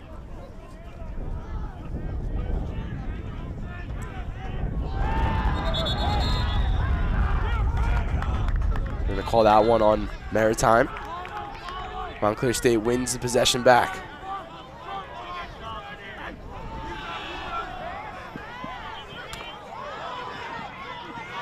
Buchan wins it back for the Redhawks.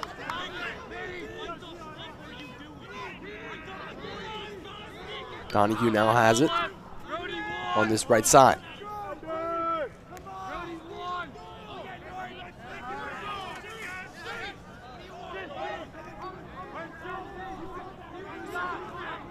Jackson Simons now trying to drive in, goes behind.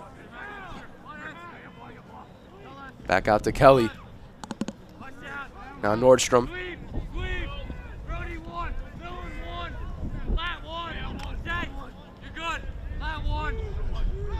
Nordstrom sets the pick. Buchan going inside. Great defense by Maritime. They're going to win it back. Now looking to capitalize.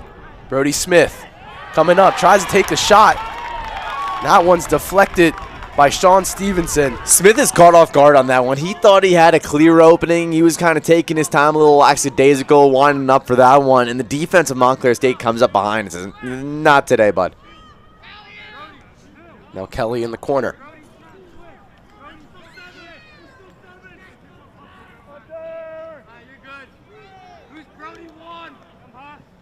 Kelly now looking to drive.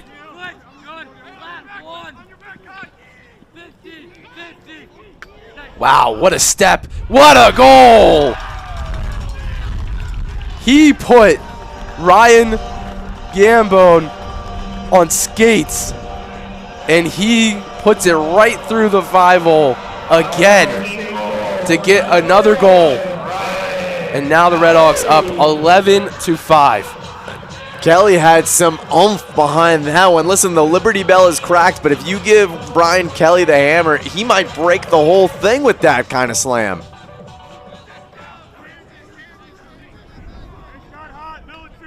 What a step.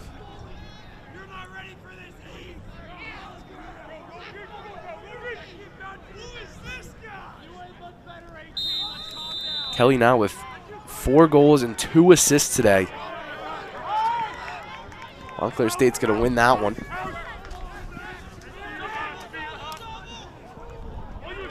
Pass deflected. Montclair State's going to win it back. There's Kelly again. He's going to keep it. He gets out of it. Back to Morisoff at X.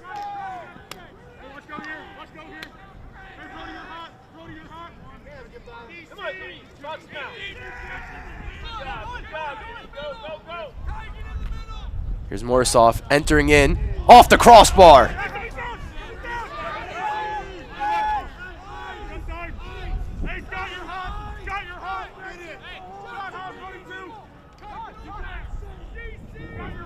Now they're trying to slow down a little bit. Looks like Coach Poske is trying to run something here. Back out to Donahue. Gets around, right side. Back out for Buchan. It's across to Slusser. Using his speed, cutting inside. Great defense, takes the shot. It's going to be a save, it's going to go over. Montclair State keeps possession. And he does a nice job of getting around Brian Harabenko. He uses that speed like you were saying, Tom, but he puts up the speed a little bit to get around him and start crushing in. Slusser takes a shot. It's going to be wide right. Maritime's going to keep possession there.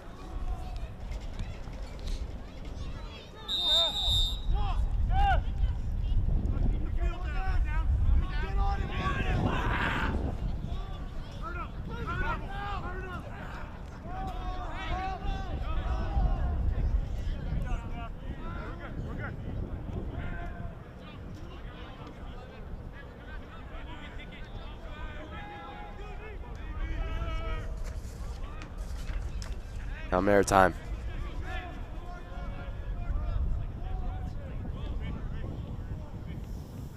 McCarville.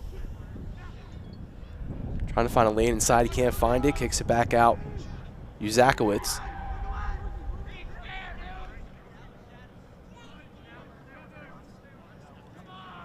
Zakowicz going to keep it. Go around the net. Back over to McCarville. Spins. Shot. Saved by Halsey. You gotta give credit where credit's due. McCarville makes a nice, accurate, spinning shot there. Just right on the money. Can't get anything to move there.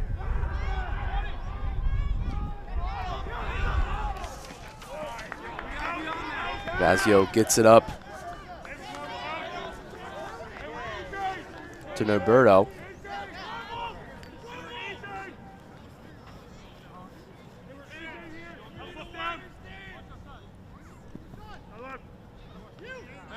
Montclair State passing it around. Slowing it down.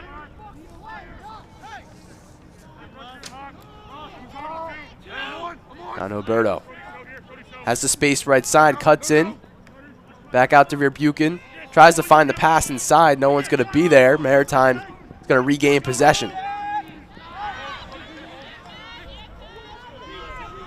Now they're going fast.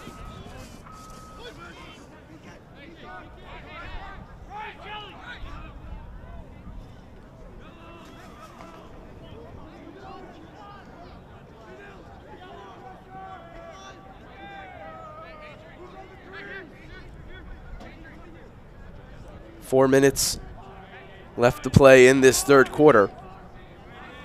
Redhawks lead 11-5. Ryan Hannaford.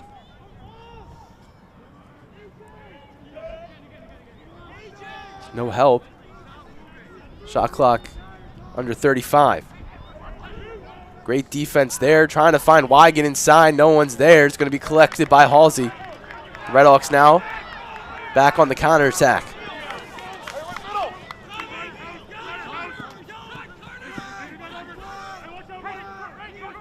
Finds it back over to Kelly. Cutting inside. Takes the shot. And that's a save by O'Malley. Actually, that's going to be Scafaro now in net for Maritime.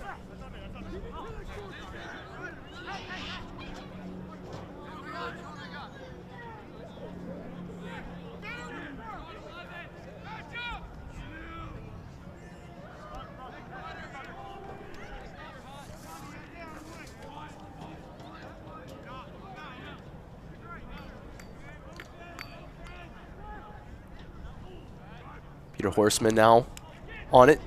Kicks it back out. Takes the shot, and he scores. Thomas McCarville with the long shot. Gets a goal back for Maritime College. They're now down to 11-6, but We mentioned him pregame. We finally hear his name, and he gets on the score sheet. Yeah, I mean, you were looking for it for a while, and this time McCarville, he uses that long shot. Look, he's about 11, 12 yards out on this one. A nice shot, and it catches Halsey off guard because he goes to that upper left-hand corner. And he just he buries it in there, and that's what you want to see. It's his 21st goal on the season. He's a sophomore, which I think is possibly the most, or I apologize, even better, he's a freshman, which I think is the most impressive part.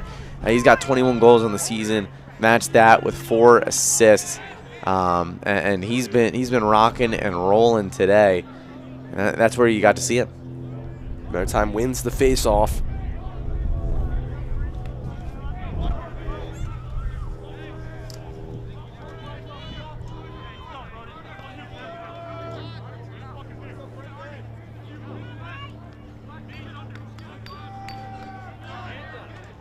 Around 2 minutes left to play in this third quarter. Goes Hannaford, trying to cut in.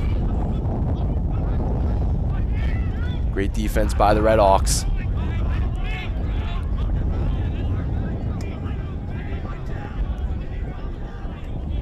This defense is not giving up. I mean, they're doing a really good job, but that is wow. That was just nasty by Hannaford. Back-to-back goals for Maritime College. Took that one underhand. And gets one back for the Privateers. They're down not only by 4 goals, it's an 11-7 game. But this is where you want to be. I mean, they are battling back. They haven't been really able to overcome that second quarter so far, but everything else has been really good, and they've been able to really move around down low. That second quarter, again, their biggest problem was that they were trying to force so much. They wanted to run all these complex plays that the Red Hawks were kind of reading off the bat. Now they're kind of moving with ease, and that's the best part about this team that we've seen so far. They've got 4 goals alone in this third quarter. Montclair State down a man. Jack Hickam on the penalty. This is a great time to capitalize if you're Maritime. It looks like timeout is going to be taken by Maritime College. Got to reassess. You have the man up. Being able to draw up a play and get as many shots off.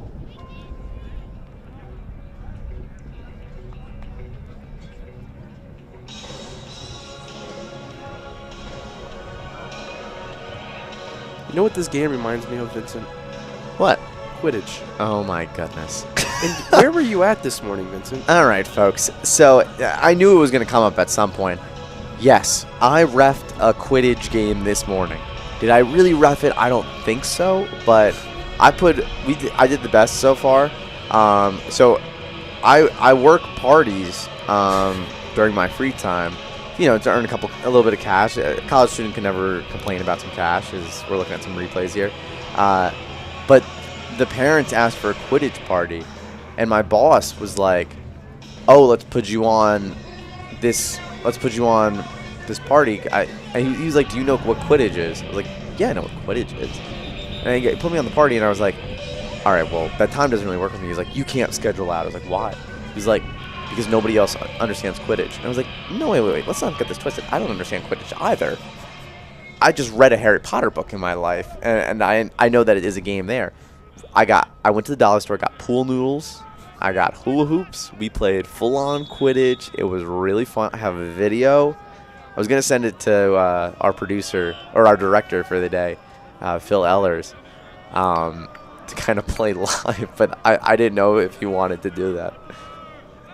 But lacrosse is kind of like Quidditch. You have a stick. Quidditch is like everything, apparently. It's like handball. Well, instead of having the stick and you're holding it and the ball going into the net, you just have the stick in between your legs, or the broom, and you're catching a ball. Exactly. This is so every time they score, in the game, they say 10 points for Gryffindor, but they do it in the voice. So when we get a chance, I'll I would love our audience to rate my voice. Maritime still up a man. Not going to be able to get any good shots off.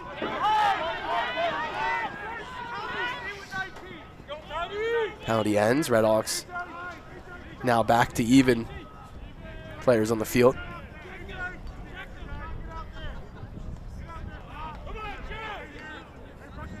Under 40 seconds left to play in this third quarter.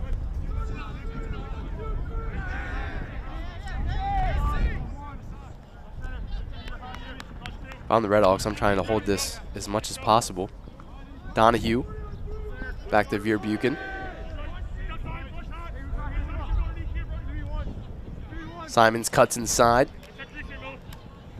Slusser tried to fake the shot. Redhawks still just passing around. 10 seconds left on the shot. Veer Buchan took it. It's going to be off the net. The Redhawks going to keep possession. 7 seconds left on the game clock. Clock starts rolling. Got to get something off quick. Kelly driving onside, takes the shot, and it's going to be saved. And that's going to be the end of the third quarter. Redhawks leading 11-7, but Maritime is slowly getting back in this game. Back-to-back goals. I mean, they evened up the scoring there. They kept it at 4. I mean, both teams had 4 goals. I like the shot on goals for Maritime. They won this one 8-6, and they kind of umphed it up a little bit. Along with that, I mean, they did a good job of keeping the thing on their side and just working it. And I like their movements. They didn't seem like they were forcing anything. It seems like they were really, taking advantage of what was in front of them. As for the Redhawks, they continue to dominate. And even though, they score 4 goals, coming out of the half like they did, they scored those 2 goals almost automatically. That's a statement. That's a statement, and that's what you want to see. Right now, if you're Coach Posca and the Redhawks, I think your main goal is just to keep this lead, maybe score some insurance goals so you go up just in case Maritime does respond and slowly get back into this game. But you have 15 minutes left to play, and you just got to kind of try to coast this one out and keep it level to keeping this 4.4 goal lead. Yeah. So while we have a moment here, I would love our audience and you to give me a rating. So every time they score, they don't get to play a cool song like this because it's Gryffindor and it's Hogwarts. So here's my voice. Ready? Every goal is 10 points, by the way. 10 points for Gryffindor. How's that? Now do that for Mark Thirsty. 10 points for the Redhawks. See, that was good. You know what was also funny? So I asked the kid, I was like, hey, what's your favorite house? He was like, Slytherin. Like, what do you mean Slytherin? He was like, yeah, I like the snakes. I was like, okay. His mom told me. His mom said, his mom told me that he loves Slytherin and that he wanted to rig the game because Slytherin cheats. So he wanted to rig the game against Gryffindor to cheat. He said he had a script in his mind, and I was like, if I could just ask, what's the script? And she was like, he did say that he wanted to injure one of the Gryffindor players, and I was like, I know it's his birthday, but I can't really permit him to injure a player and for me blindly to look the other way. She's like, no, don't worry. You tell him to stop whenever you have to. I was like, all right, Gryffindor, Slytherin's an interesting choice. Redhawks get the first possession, finds a pass, cuts inside, takes the shot. Gonna be from Simons.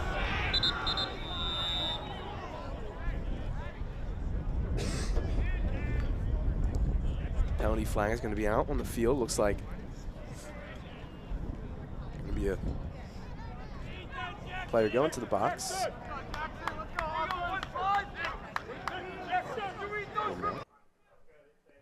Yes, there is.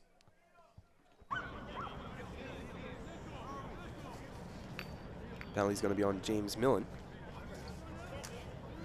Now the Redhawks up a man with a minute. And the difference is here, you know, Tom, you mentioned it when we came into this game. You know, the Red Hawks can kind of cruise to victory here. That's not necessarily the case. You kind of gotta even up Maritime. You gotta play leveled with them, which I think you said. But leveled is in the case of, you know, you get one, I get one. You get none, maybe I still get one.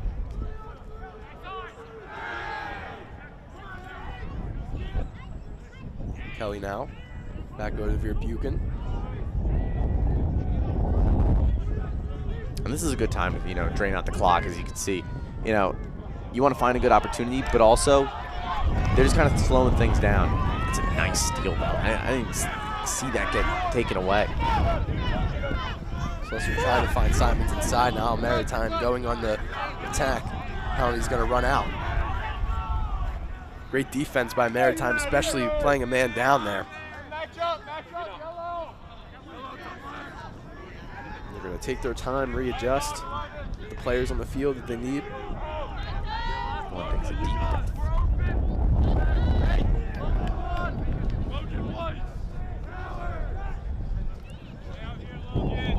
Wagon at the logo takes it.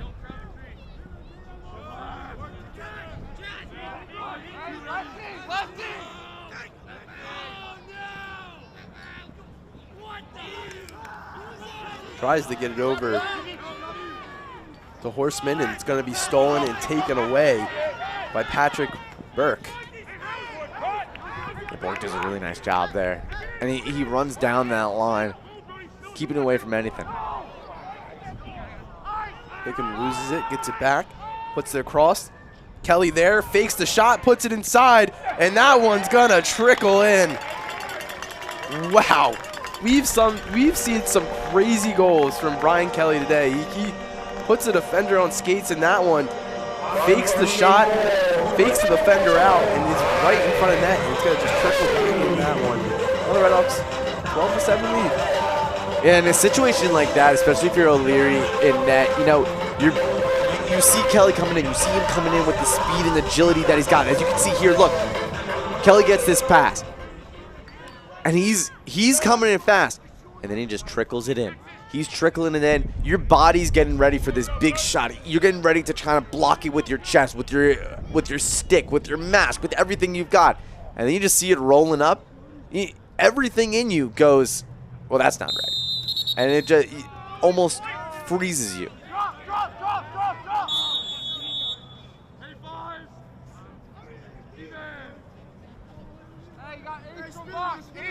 Maritime will win the face-off there. Kelly now up to 5 goals today. 2 assists.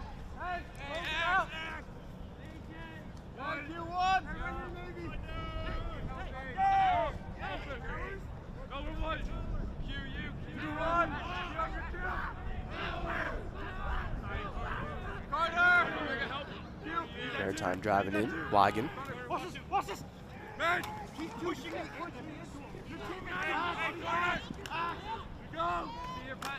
Cavill trying to get around. Can't find anyone. Him and Mahood behind the net. I like that. You got a little bit of time on the shot clock, and although you're down by 5. Cavill takes the shot. That one's deflected wide. Now you got 20 seconds left on this clock.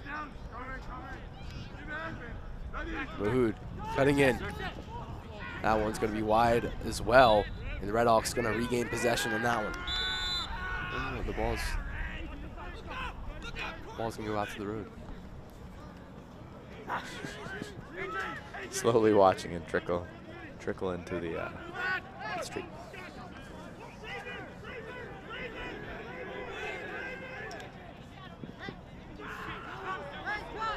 Donahue was guarded heavily. He's going to get out of that one unscathed. Kelly back to Morisoff. Back to Kelly. Kelly using inside leverage. Cuts inside. Going to pass back out. And once he sees Horodusky kind of get in front of him, he knows he's got to back off.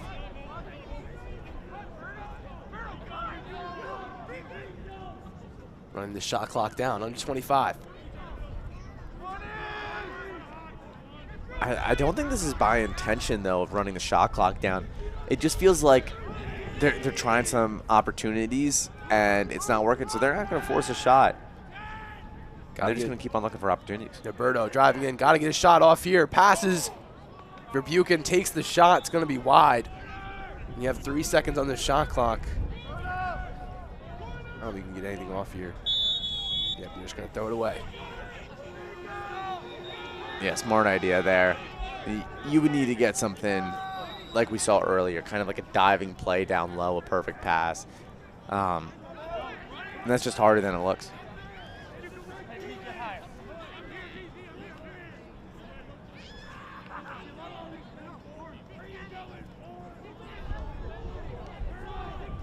Faro making some moves. Passes that one down low, far down the field. Red Hawks going to regain the possession. Under 10 minutes to play in this fourth quarter.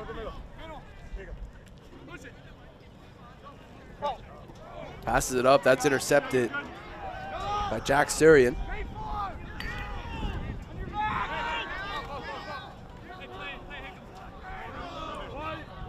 Maritime now trying to get back on the attack line.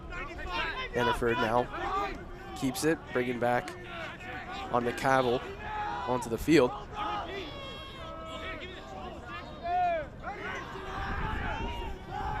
Carville tries to pass it across. That's just great defense.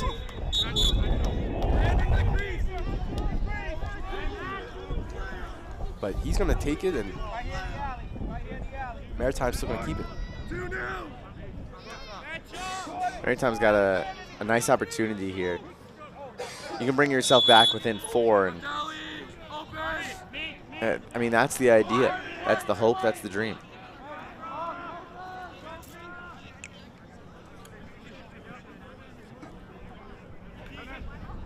You got under 9 minutes, and it's all go now.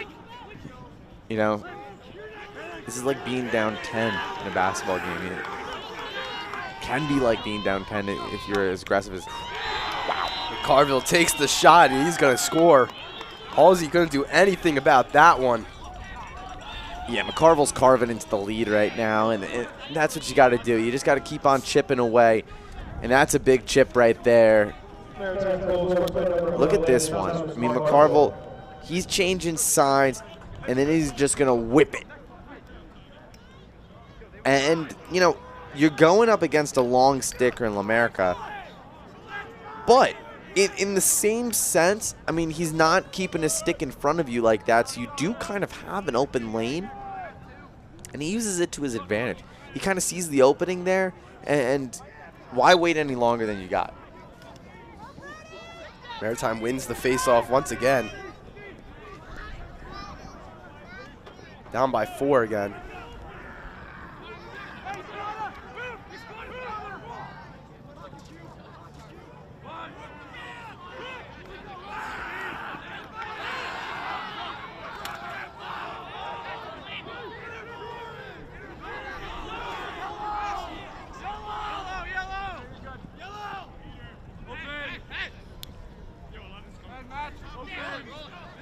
Maritime's going to use the clock to their advantage.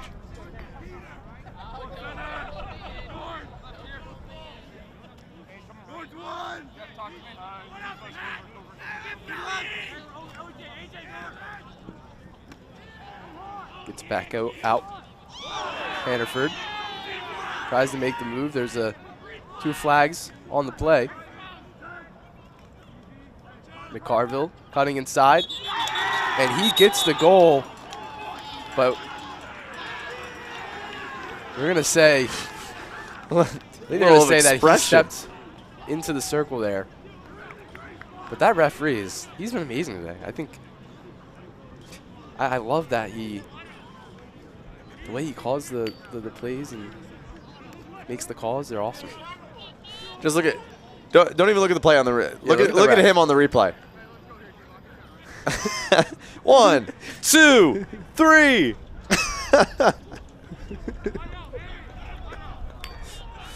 Oh my gosh, he'd be a great referee in WWE. 1, 2. Oh. Corbin Quintero's on the penalty. Being 30 seconds. This is where you have to get a shot off here. You're up a man. You have to get something here. I wouldn't think of this as a 60-second shot clock. I think this is as a 30-second shot clock, and you got to find something quick. Almost loses it. Still on the ground. They win it back. Redhawks down the attack. Got to go quick. Oh. He gets checked there like crazy. And the Redhawks going to win it back. Finnan just got tossed around like a rag doll there, but I mean, he walks away with a foul on him, and he just played that perfectly. You got a timeout here. 7 minutes remaining. Team up by 4. Got to imagine. I mean, the defense has been really good so far, Tom, and they've done a good job of keeping everything I mean, you saw there, like, they're forcing some shots, and now it looks like the Privateers are kind of in a space where, they aren't forcing shots anymore. Instead, they're making opportunities. Now, with that being said, not all the opportunities are going in. I mean, the defense has still been really good on stopping them in every turn, and that's been the greatest part that I think we've seen so far today. The offense has been spectacular. I love watching them. I mean, 2 players with hat tricks and a little bit more. But still, I mean, the defense, in my eyes, has been what's been able to stop this team. 5 saves from Halsey, a save from Carbon, 8 goals in total allowed, but they've kept that really in front of them. Oh, by the way, Scafford is now in for O'Malley.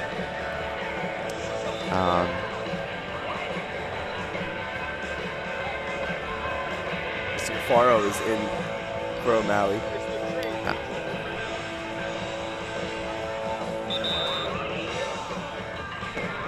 But again, this team, I think anything other than for Maritime, Hannaford has been the main guy. He's been up the left and right sides on both sides, and he's been absolutely amazing for Maritime, trying to get back into this game. 4 goals, 1 assist.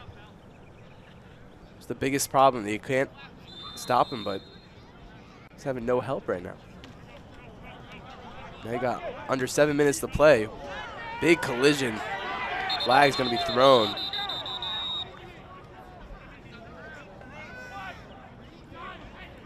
These flags are also being shot up to the moon. Look, this is what I like about lacrosse. I know you can't fight in lacrosse, but in hockey, you do have all these pads. You're on the ice. But in lacrosse, they have nothing. They have a little bit of padding, not a lot. But they still go out there and they cross-check. They do everything. I think that's fair. I mean, it's in. I will get say a penalty, but it's. I mean, we'll say the only thing you said wrong there is that they can't fight. You can fight.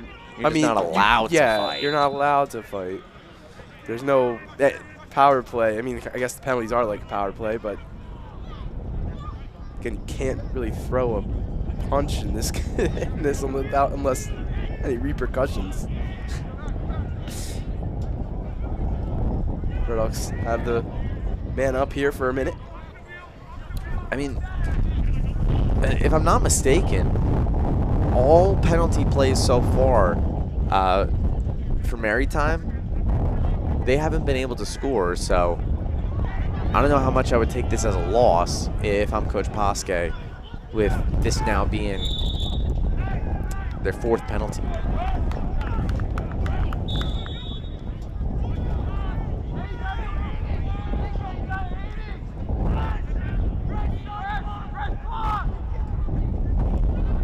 Trying to take the shots on. They have it. 10 seconds left on this penalty. Wow! Jonathan Slusser with one about 10 yards out. puts it top bins. And now the Redhawks lead 13-8. That's been the name of the game so far today. I believe that's the first goal that they've gotten during a penalty, and Montclair extends this back to 5. And that's what we've been seeing so far this quarter is back and forth. But Maritime's not able to really.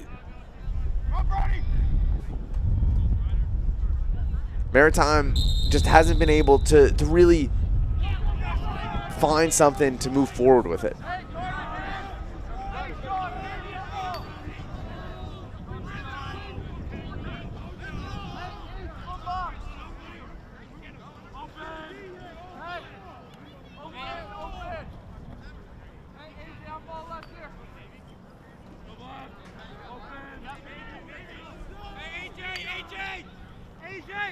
Maritime now.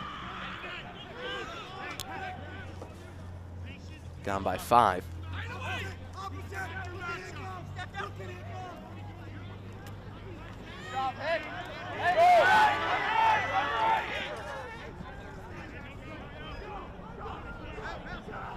Redhawks going fast. Wow. Ryan Verbuchen. Back-to-back goals for the Redhawks. Very similar with a rocket shot right below the crossbar. 14-8. They're coming away with this one. Wow, another good shot there. The Redhawks are soaring right now, Maritime. Just can't keep them in front anymore.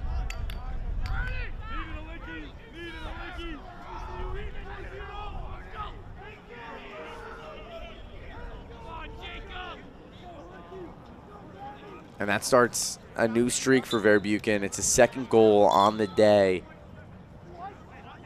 After 18 straight games and losing to Western, and his 1 goal last time against Maritime, he's finally able to break through here in the 4th quarter.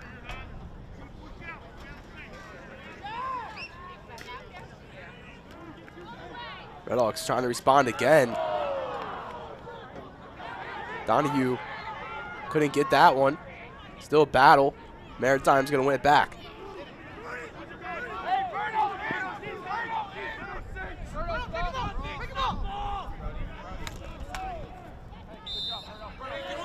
The ball goes wide. Maritime keeps possession.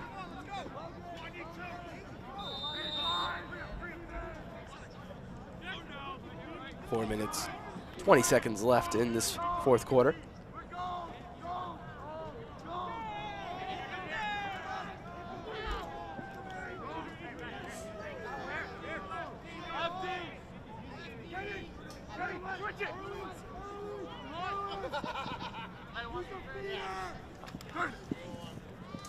Zachowicz cutting in. Under 40 seconds left in the shot clock. Montclair playing some great defense. Here's McCarville trying to cut inside, finding an open shot. No one's there. You can't. Great defense. Still on him. Still trying to poke it away. McCarville still has it. And the Redhawks don't get through there. Wow, they were getting sandwiched there. And they still end up with the goal. As number 45, Peter Horseman, gets the goal for Maritime. And now it's 14-9. They were trying everything to not allow that one and really putting the defense to the top notch. I mean, sandwiching McCarville, everything you can do. But nonetheless, I mean, you find a hole. And again, when the defense is all coming to the 50-yard line and they're all trying to stop the ball there, someone's definitely going to be at that 30-yard line ready to take it on the pass. And that's what happened. Also going to be a penalty on number 20, Jack Hickam.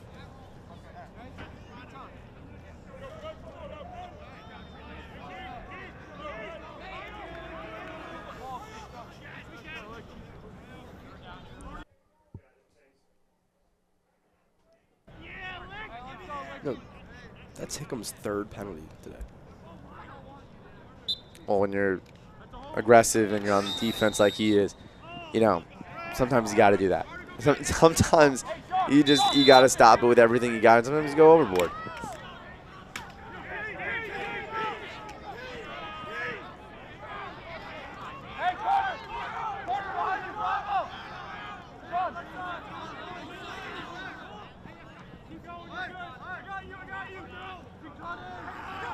Three minutes left in this game.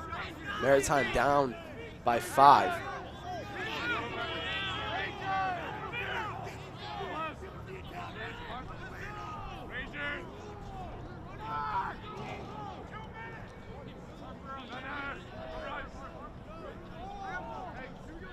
Still seeing really no sense of urgency for Maritime.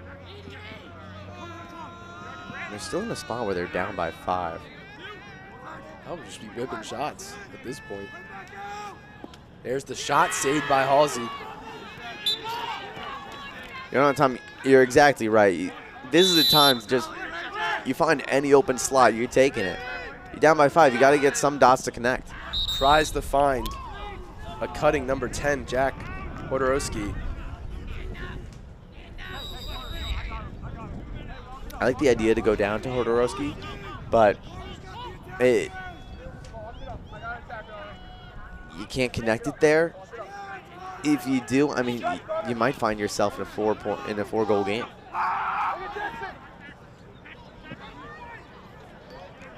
Roberto wins that one back. He loses it again. Maritime now back on the quick counterattack.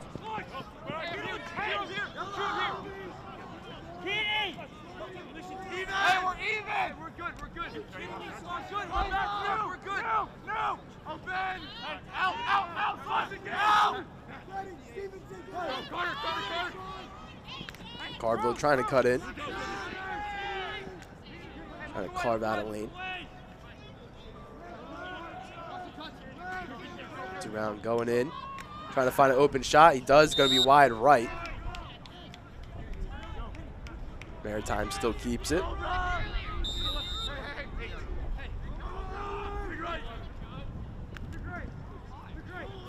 Here's Horseman cutting it back out. That one saved by Halsey again. Great shot by Weigand.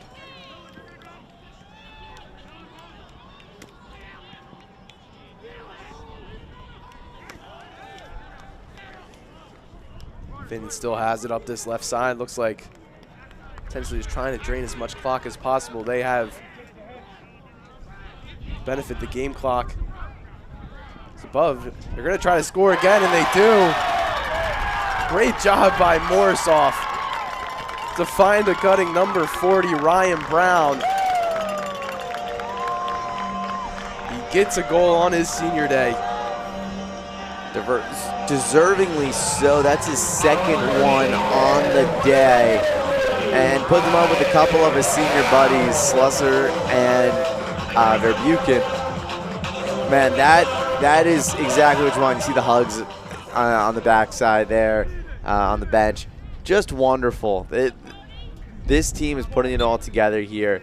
Morozov, big part of it last year. And we're almost at the reach again with under a minute. 30 seconds left to go in this game. Redhawks up 15-9.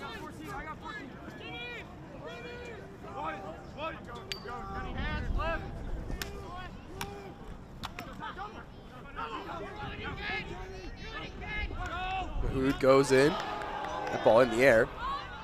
Going to be collected by Quintero. He's going to chuck it up.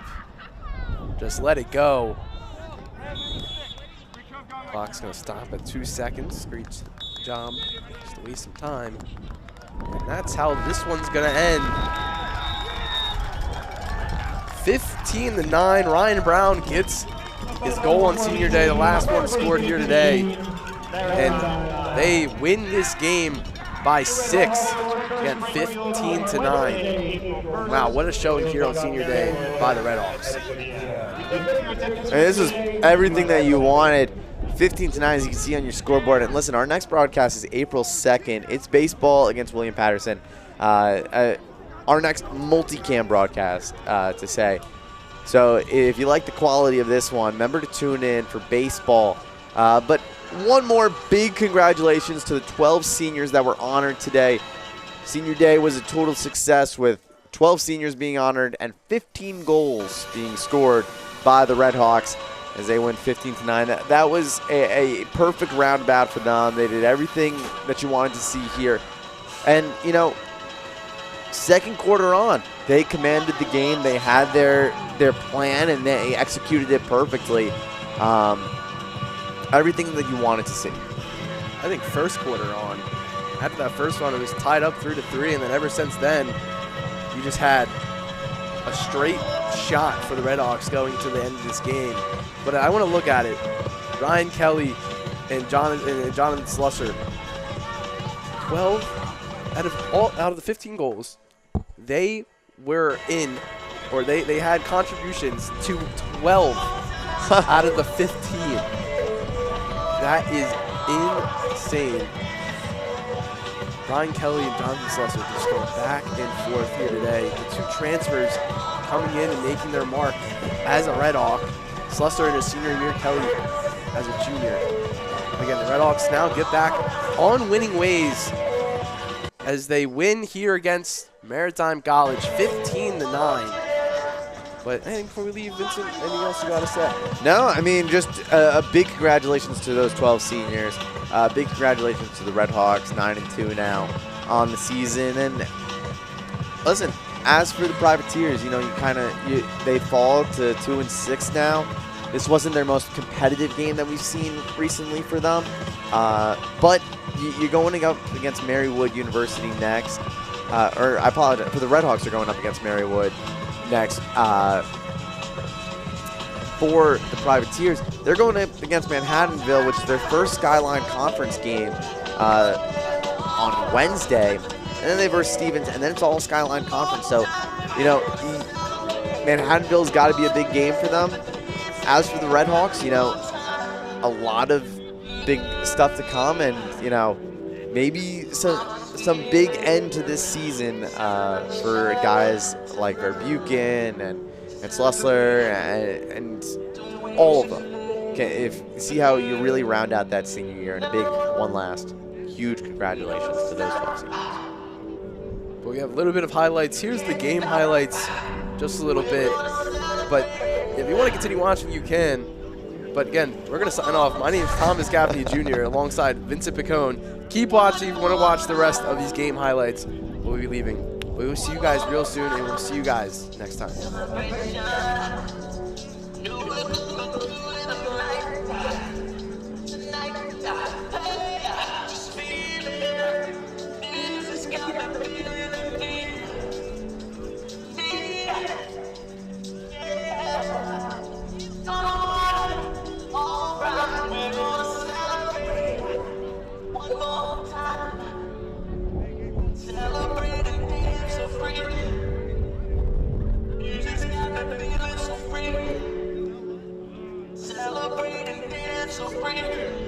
One more time, this got me feeling so free. We're gonna celebrate, celebrate and dance so free.